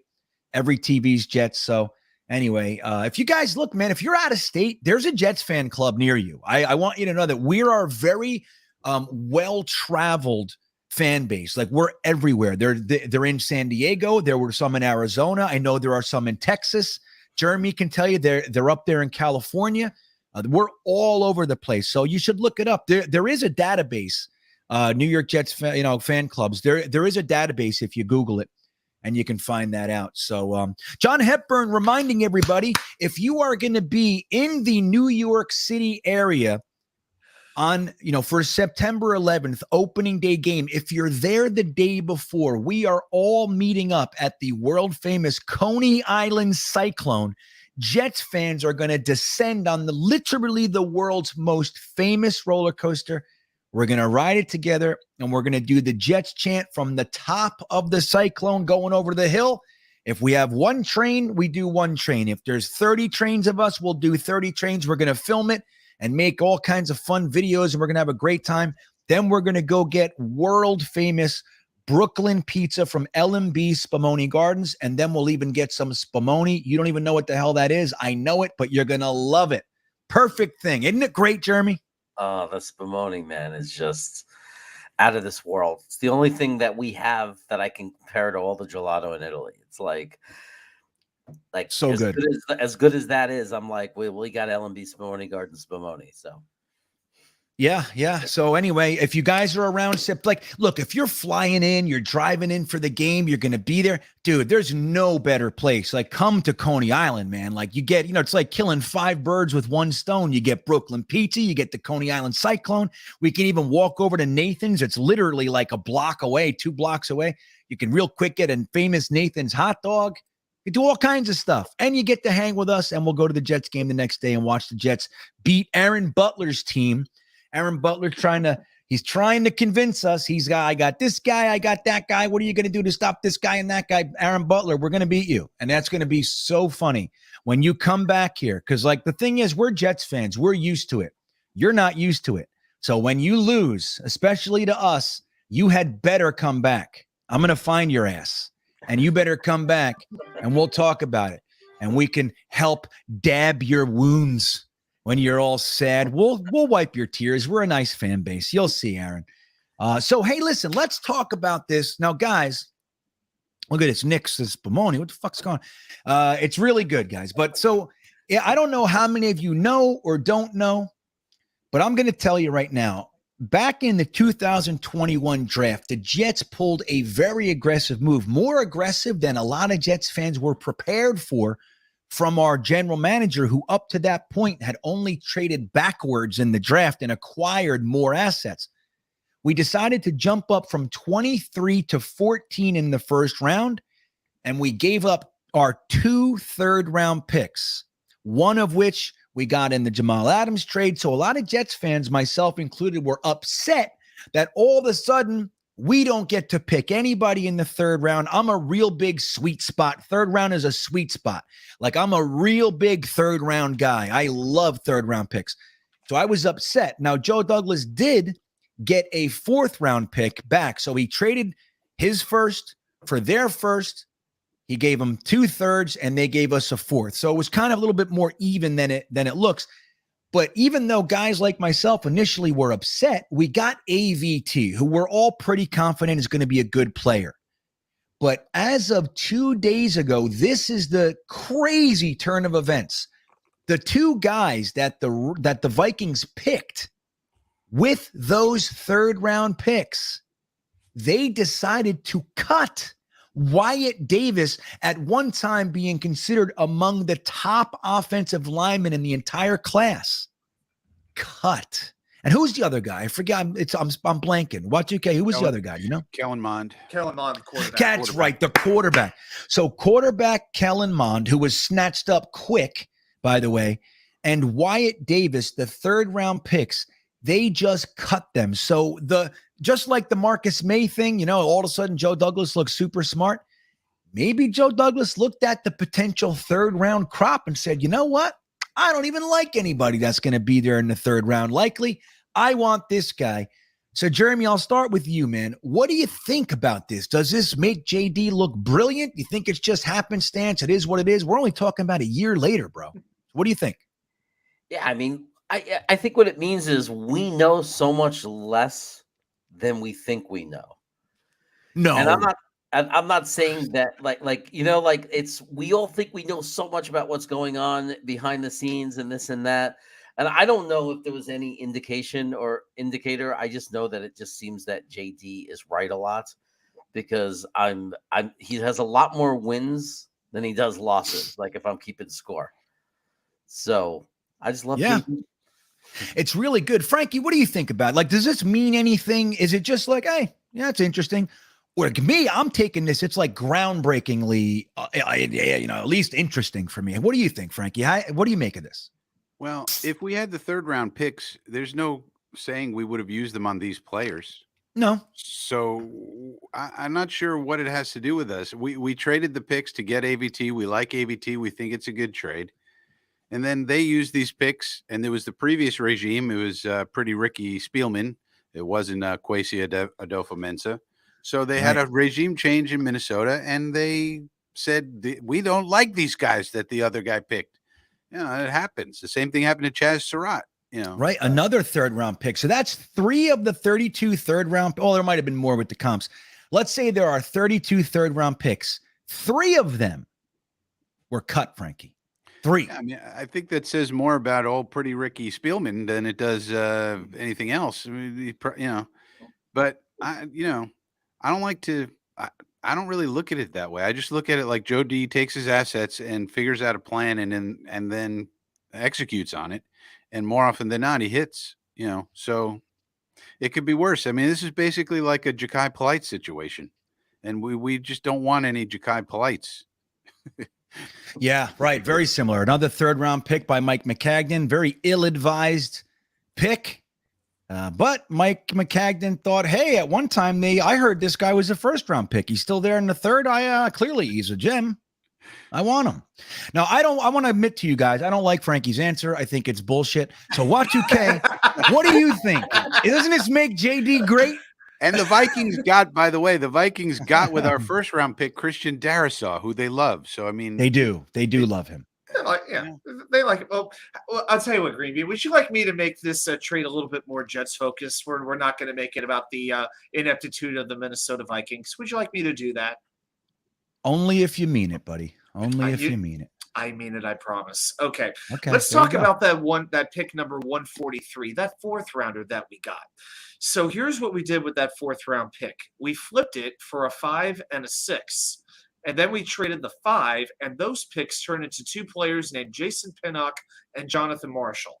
Now we know Pinnock's gone, Ooh. but I think we can acknowledge that was a good pick. And I wasn't too sure about Jonathan Marshall, but I'm starting to see the potential in him during this preseason. Oh, and the 6th round pick, Brandon Eccles. There you go. You can look at it as AVT, Pinnock, Marshall, and Eccles for Darisaw, Mond, and Wyatt Davis. If you really There want you to go. do that. So we Frankie, win. who That's wins? domination. Frankie? We win. That we There you win go. because they made a bunch of bad picks. 'Cause That's Rick right. Tillman's an idiot. That's not our fault. But I'm gonna look we at made the good third picks round. with ours. Yeah, we made good picks with ours. So that's what's most I'm important. gonna see. Well, I like to think that Joe Douglas knew who they were gonna pick. I like to think. Hold on. I'm gonna tell you. I'm gonna look at the Suckered him in, entire he third baited him round. into it. All right. Kellen So Mond will show yeah. you the way. Kellen Mond was the second pick in the third round. So one time we had that. Davis Mills was picked right at. Oh, imagine that. So one pick later, Davis Mills, who's, I mean, at least for the time being, So you're is saying considered. the Vikings could have had Davis Mills Yeah, yeah. and instead got Kellen Mond. And I guess Coach Mike Zimmer was right about Kellen Mond when they asked him, hey, don't you think you should see Kellen Mond in a game? Shouldn't you try him out toward the end of the year? They asked him this. And he said, no. And they said, well, why not? And he said, well, I see him every day in practice. I was like, whoa, that is savage. That is. That sounds right. like something we would have said about. That's something the Bulls would have probably said about Christian Hackenberg. Yeah, well, yeah. Yeah, I know. I see him every day in practice. Yeah, he had a good week of practice. He couldn't even do that. It's funny, Frankie, this is particularly, I mean, it's interesting to everybody, but I'm looking at the third round of the 2021 draft, right dead smack in the middle with what would be pick 77. There's a blank line, which is not really, you're like, what the hell is that blank line? It sticks out. And it says New England Patriots selection forfeited. Yeah. Because they were cheating yet again. Another time that they were caught cheating and they get 0. I mean, what? They took a third round. They took a pick. Why is Belichick still allowed to coach in this league? Well, I don't understand. Was Tom Brady involved in that one? Because it always seems like Tom Brady's in the middle of any shady business going on. And no. Yeah, well, actually, yeah. Investigate the guy. God Nope, forbid anybody does an investigation. No. He just That's gets, right. They even let him leave. They even Yeah. let him leave for 10. Go ahead. No, get out of here, Tom. Yeah, we don't. They just Yeah. buy his bullshit excuse. Oh, I wanted to be with my family. Oh, Giselle wanted to do a vacation. Oh, and nobody does an investigation, even though his own body guy has had 2 businesses shut down by the trade commission or whatever. 2 businesses. The FTC shut down for the guy who is his body guy, but no one wants to look into this. No one. Nope.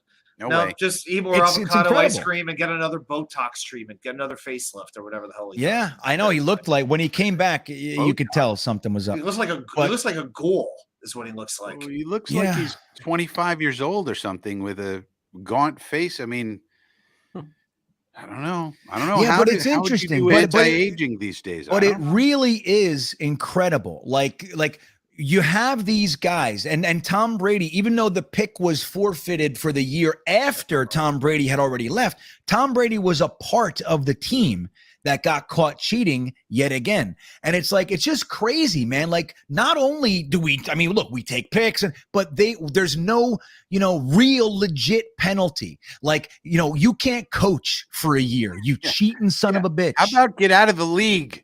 Get out of the league. You've been in the league for 50 years. Get the hell out. I know. It's complete bullshit. And Tom Brady, again, he has yet in complete fairness, he did get that one, what was it, a 4-game suspension or 6, something like that for Deflategate. Yeah, 4-game suspension for Deflategate. That's when we met Jacoby Brissett for the first time. He beat us, by the way. So that's fun. That was our one time, game. like Jacoby Brissett revenge game. Yeah, that's right. We got to get Oh, him. finally! Like what? 12 years? How many years later is that? Finally. But it is interesting. You know, it's just, I don't know, man. Just seeing it, like there's asterisks all over the Patriots, but they still got a whole bunch of trophies and diamond rings. And it's just, it's crazy, guys. I don't like it. I don't like it one bit. So yeah, Brady can't get suspended. He ain't get suspended for Dolphins losing their picks. He said, right. And they literally let him, like when they played the team that would, all the media was going to, go ahead. You can leave. Todd Bowles. Yeah. Anything shady going on, Tom Brady's right in the middle of it. That's all I know. Every single time. Something shady's happening, you look up, there's Tom Brady looking right back at you. Right. Yep. So let's do this. There's a conversation in the chat right now. It's going back and forth, and some people are saying that Rashad Bateman is going to eat us up. And then other people are saying Bateman's really it might be. It might be. Now, other people. The fact of the matter is, Rashad Bateman's a really good receiver. That can't be disputed. Rashad Bateman is excellent. So what do you think about Sauce Gardner? What do you think about Sauce Gardner's ability to cover him, Frankie? Well, I think that's this is another good matter. Opportunity. Yeah. What do you think? Another matter, and that could erase him. It's very possible. Well, so what I'm asking, this is the question. Well, do you think we have a realistic hope that our rookie cornerback can neutralize one of the guys that they're bringing out to be an important focal point of their offense? Yes. Yeah, of course. And even if we do that, though, then they have Mark Andrews and Isaiah Likely. And how are we going to deal with them? Like, that's more of a question mark to me than Rashad Bateman. I do think we'll take care of Bateman for the most part. But then it's like, okay, deal with Mark Andrews and deal with Isaiah Likely. We had a lot of trouble with that last year. So. Yeah, and that's been the issue, guys. Running backs and tight ends. And wide receivers, when we put the wrong guys, we just we give them 10 yards of space, or we put Javelin Guidry on the outside covering the hell's his name from the Bills? Yeah, Stephon Diggs. I was going to say Griggs. I'm that ain't it. That ain't it. He couldn't cover Griggs either, but that's not. Yeah, Griggs got him every time. Well, that's the thing. I mean, look at Javelin Guidry. It's like, realistically, that shouldn't be his assignment, especially when we have other guys on the roster that are outside cornerbacks. I don't know. Especially when he burned you the first time, he made you pay and it was out of bounds, and you say, we'll do it again. Why not? We'll do it again. Just let him cover him again. That's fine. No problem. So our hope this year is that Saleh and Ulbricht have learned. That's the key. If this regime can if we could see that they've learned from what they experienced last year, that is going to be the great signifier whether or not we're really moving in the right direction, or we're just going to kind of tread and keep our heads above water to, 8-8 type of max, ceilings and stuff like that. If these guys actually learn from what they saw last year and they can devise a plan that is packed full of adjustments. Oh, Frankie, what about an adjustment? I love adjustments. Rex was good at adjustments. Second half. I did see some interesting things in the last preseason game, GreenBean. Yeah, tell us. Some things I hadn't seen. I didn't see it last year at all. And it makes me think Ulbricht really maybe does have some things up his sleeve, and I hope so. I hope so too. Now, Joe Douglas likes Ulbricht. You want to know how I know? Because when they drafted Jermaine Johnson, when Joe Douglas was able to pull off that trade, Jeff Ulbricht, this was seen in Flight 2022. Jeff Ulbricht kind of came in the room. Oh my God, we did, and he did a whole thing. And Joe Douglas made this face, and they hugged you. Looking at Jeff Ulbricht, they did the I'm a crazy caveman. You're a crazy caveman. It was that. Then they did the hug, and they fisted each other's back. That's what they did.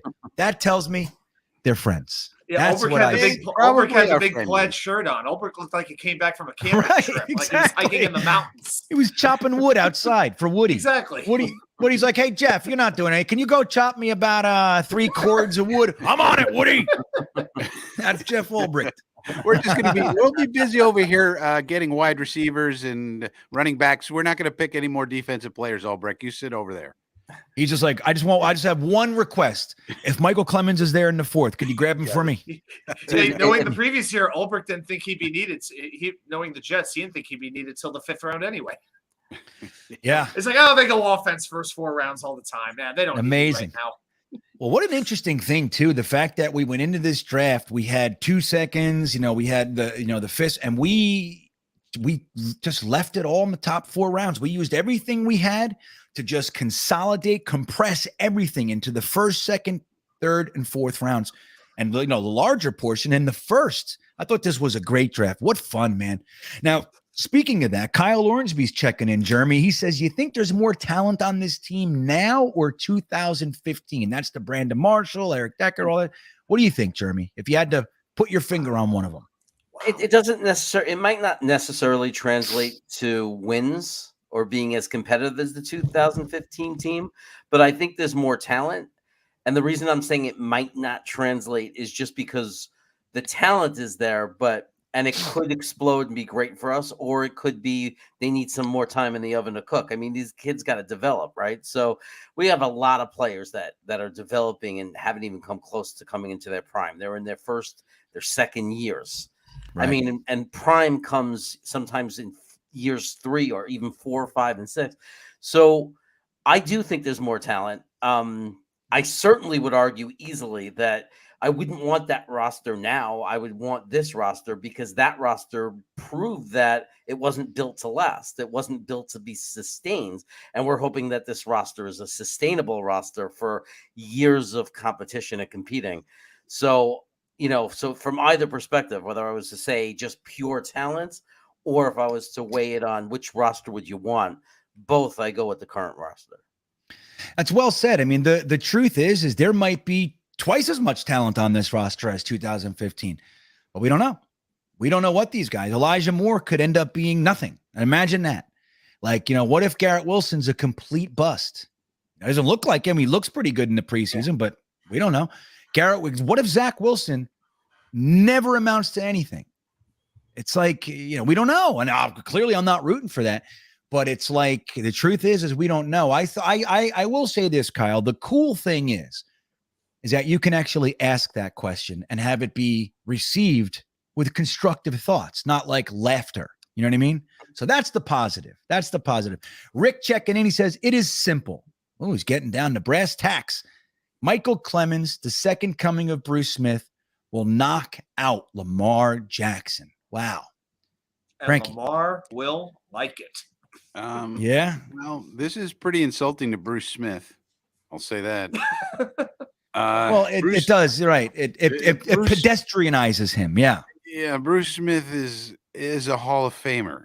Michael Clemens has played a few preseason games. Can we see Michael Clemens do something in the regular season before we start comparing him to Bruce Smith, please? Now, maybe he will be Bruce Smith, and I hope he is. Great. Fantastic. Yeah. But one guy's in the Hall of Fame and one guy's played 3 preseason games. So let's pump the brakes a little bit. And also, I don't want to knock out Lamar Jackson. I want to beat Lamar Jackson. I want Lamar Jackson to play every minute in the game possible, all the way through. I don't want any of the Ravens players to be injured, and I want to beat them soundly and roundly. I don't want to knock out anybody. Yeah, I'll tell you what. I want to beat them too. Right. That's the thing. I love playing teams like optimally. And I mean this sincerely. I always want both teams to be at 100%. I want to watch the best possible players play the best possible game that we can see. That's what I want. That said, if our defensive line decides to rough everybody up and get their tight ends to pretend that they're hurt so they don't have to go back in, and Lamar Jackson twists his ankle and says, I don't want to come back in, and if that happens, that's fun too. Now, you don't want see anybody get hurt like when Michael Clemens landed on Tyrod Taylor, which was a beautiful play, by the way. You don't want to see Tyrod Taylor get hurt. That said, I'm really happy to watch plays like that. That's fun. That's football. And I like it. But yeah, I think no matter how it happens, Rick, watching Michael Clemens, it's fun that we're this excited about a 4th round pick. I think it's founded, it's like at least the excitement. Hey, he looks like a guy who's going to give us everything he's got. Now, if that can translate, like Frankie said, we only saw a couple preseason games. Most of his time was against second to fourth stringers. Right. So we got to remember that he's about to go up against actual NFL starting left tackles and such. And let's see how he does. If he can get a sack and get some TFLs and some pressure, that would be really nice. And then we can start counting him as a guy that we like. Bruce Smith's going to take a minute for that one. Sneakers to Boots. How are we feeling about the initial phase of the pipeline? What do you think of that, Y2K? The initial phase, the initial wave of guys we have developing on our roster. What do you think? You know what? It's all making sense. We're looking for the best possible players that we can for the roles that we have. Unfortunately, we could not keep everybody that we would have liked to. And you know what? Some of the decisions that were made, I don't understand them. But I know this. Joe Douglas has forgotten more about football than I will ever know. And I can't even say that I felt that way about some of the last couple of people that were working for the Jets, general managers or coaches, felt like at times. So, you know what? Yeah. It's the beginning.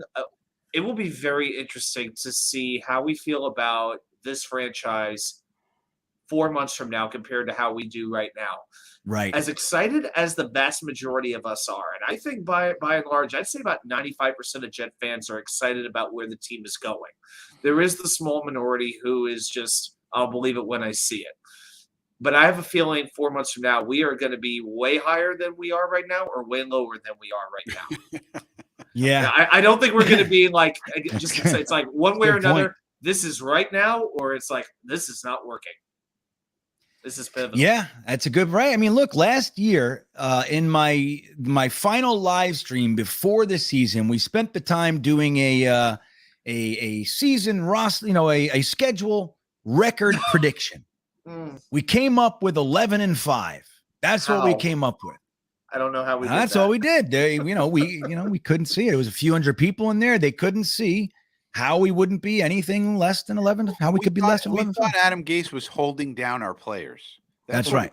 For me, anyway, a lot of it, I thought Adam Gase and that regime was actually holding the talent of the players down. Turns out, not so much. It wasn't helping at all. But he didn't really hold down the talent that much. Yeah, I think, I think you're. I mean, I think that Adam Gase was terrible. I mean, I think he was probably the worst coach. But Joe Douglas had some work to do on this. He was still in the process of getting rid of people. We still had the Darnolds and the this and the that and the Herndons. He was still like, okay, that guy sucks. This guy sucks. Holy shit, does that guy suck? That's what he was still doing.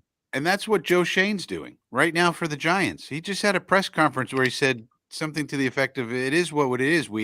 This is the situation we inherited. When they were asking him, he basically was saying, Dave Gettleman handed me a giant pile of dung. What do you want me to do? I have to get rid of this dung pile. And, now they got rid of Blake Martinez and they, got rid of all these people and they're changing everything up and they're claiming people and, and that's the same thing Joe Douglas did. So I think the Giants are going to be actually in good shape, but probably not this year. Probably not. I mean, no. And so we had to do the same thing. It's, when competent general managers come in, this is what they do. Yeah, and that's what it looks like. And that's the thing. Like, we got to give these guys time rather than what, some guys come in, they do a bunch of flashy, big names, big money things. And you think, oh, it's great. And they stack shit on top of shit. Yeah. It's like, that's the way it goes. We actually are watching a process with a legitimate teardown all the way down to the doctor. Everybody's different in the whole organization. And I think we have a lot of justifiable reasons to be excited. And that's the fun part about football. Now, if we can go into week one and just look like a competitive, competent team, I'm going to be happy no matter what the outcome is. I just don't want to be laughed at anymore, guys. That's it. I'm done. I want football. So that said, we are going to wrap this up. It is 10:54 on a Thursday evening. I thank everybody for being here. This was a fun one on the unforeseen holiday of Barrios Day and Salmon Day. They coincide. Who knew?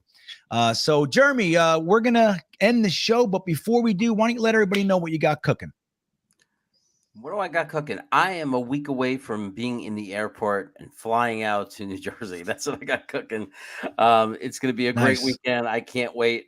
So I'll have a couple of more shows, obviously, on Jets Chaos before I go. And obviously, we're going to be doing a lot of videotaping and recording. And, we'll see how that works out. And I'll try to, obviously, I'm sure you will too. We'll all try to jump on and check in and give updates. But, yeah, man, it's going to be a crazy week. I just can't wait to get through this week and get on that plane. And that's what I got cooking, man. Just some Yeah, you're right. You're just, it's so funny. Like, you're like, right. Like this week, it's like every day is just in the way. Yeah. You're just one down, one down. It's like your last 5 days in prison. It's like, just there's nothing else matters except that day. That's all I want.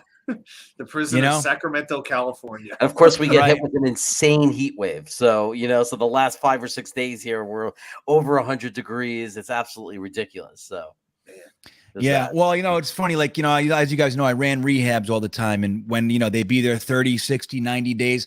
And the last week, they'd be like 5 in a wake up, 4 in a wake up, 3 in a wake up. That's it. That's I got 3 days in a wake up. Because once they wake up, it's like it's discharge day. That's it. Just sign the papers and goodbye. Let their mom come and pick them up and give them drugs, because that's what usually happens. Mom will come. I had so many times moms would bring drugs in for their kids. One time, listen to this. A mom came in to a detox, and she wanted to bring her son Wendy's. And we said, no, this and that. She said, can I please just bring him Wendy's? And my boss said, just let him fucking bring the Wendy's. Just check and make sure there's nothing in it. So we check everything. She gives him a cheese, like a big cheese, Baconator or something, fries, and a vanilla shake. We found out a couple hours later, the entire place is completely wasted. Completely. There's like 8 people. They're snockered, like, drooling on themselves. The mother put in 20 bars of Xanax into the shake and melted them for her son and brought them and snuck it in. Can you believe it? And he shared it with everybody. Yeah, here, take it. And they, that's a lot of Xanax, by the way. So yeah, that's the stuff. I had a chemist who actually made a spray. He sprayed his Altoids with ketamine and resealed the Altoids. Isn't that crazy? That's the shit you do. Anyway, Y2K, what do you got going on, buddy? Any drugs or anything? What do you got? Well, I knew Altoids were curiously strong, but not for that. They are curious, right? Yeah, wow. They were curiously strong. Oh my gosh. Well, I'll tell you what, we're still pumping out the content on New York Sports Wicker Media. I did a roster video on Monday, which is close to 500 views, which is it's blown up compared to some of the other stuff I've done. And I'm very happy about it. And then yesterday I did a video on the emergence of Lawrence Cager. I talked a little bit about his history, his background, how he has changed his body, how he has changed his mind, about the trainer. Mekhi Becton had his trainer. He had Duke down there. Well, Lawrence Cager has a different trainer. If you'd like to learn a little bit about Lawrence Cager and how he changed, he had his life changed and how he wound up where he is, check out New York Sports Wicker Media. And, of course, I'm on with Jeremy Wednesday nights at 10 o'clock. That's right, man. Y2K with his first video that kind of broke out. We're very, very happy. We're very proud of you, Y2K. I couldn't be more excited. Your videos look good. Everybody loves Y2K. If you haven't checked out New York Sports Wicker Media, please do go over there, give him a sub. It's a good time. Frankie just hit 10,000 views. He doesn't know it. I'm going to look right now. Hold on a second. I got to find I don't think that's accurate, but it's fucking real. Hold on. Maybe if we put enough people on it right now, it'll get there. Yeah. So Frankie, what do you got going on, man? Well, it's the Frankie from Flatbush channel. Saturday mornings, we do Coffee with Frankie. So come hang out with Frankie, drink some coffee, talk some Jets. 11 a.m., Coffee with Frankie. We have a good time. Do they have to drink coffee, Frankie? Is that required? Can drink whatever you want. You could bring whatever you want. You could eat whatever you want. You could smoke whatever you want. You could do whatever you want. We're open and we're free. You had me at you can eat whatever you want. There you go. There you go. That's nice. Sometimes even Jets Chaos himself, Jeremy, will show up in the chat sometimes even too. It's an Amazing. awesome way to wake up. It's a great show. Yeah, amazing. You can even bring a Xanax infused shake if you'd like. J.E., where did it go? I saw it. Hold on. So J.E. Jeremy, if Wrap you're it landing up. at Newark Airport, you might be able to find some on the streets outside Newark Airport. Yeah. I'm sure they got Santa Claus shakes out there. I could tell you where to go. That was my spot. I was homeless. I was homeless in Newark, man. I slept in hallways in Newark. So J.E. Yeah, it was tough town, man. I've had my head split open in Newark. J.E. giving us a little bit of love on the way out. Thank you, bro. I appreciate that. It's really cool. And this was a fun show. I want to remind you a couple things. One is we're at pretty much the crunch time deadline. If you guys are thinking about contributing to let us, help us get Jets fans to their first opening day, or not opening day, but their first Jets home game, you can do that. There's a link in the description. If you'd like more Green Bean stuff and hanging out in private time, you can join the Beanbaggers. We had a really good time last night watching the 1991 season finale against the Dolphins. What a great time that was. I'm grateful for the time I get to spend with all you guys. If you want in, you can join the Beanbaggers by clicking the link in the description.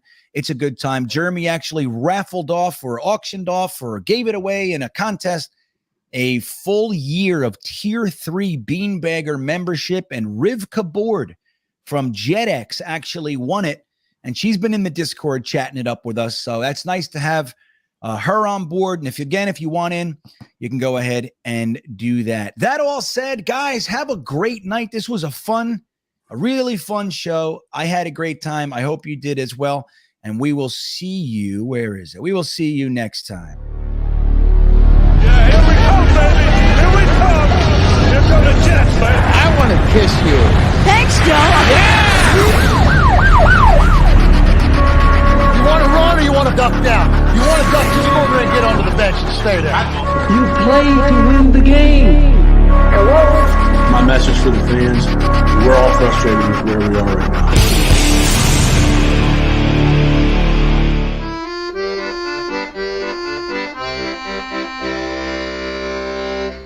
Jets, Jets, Jets.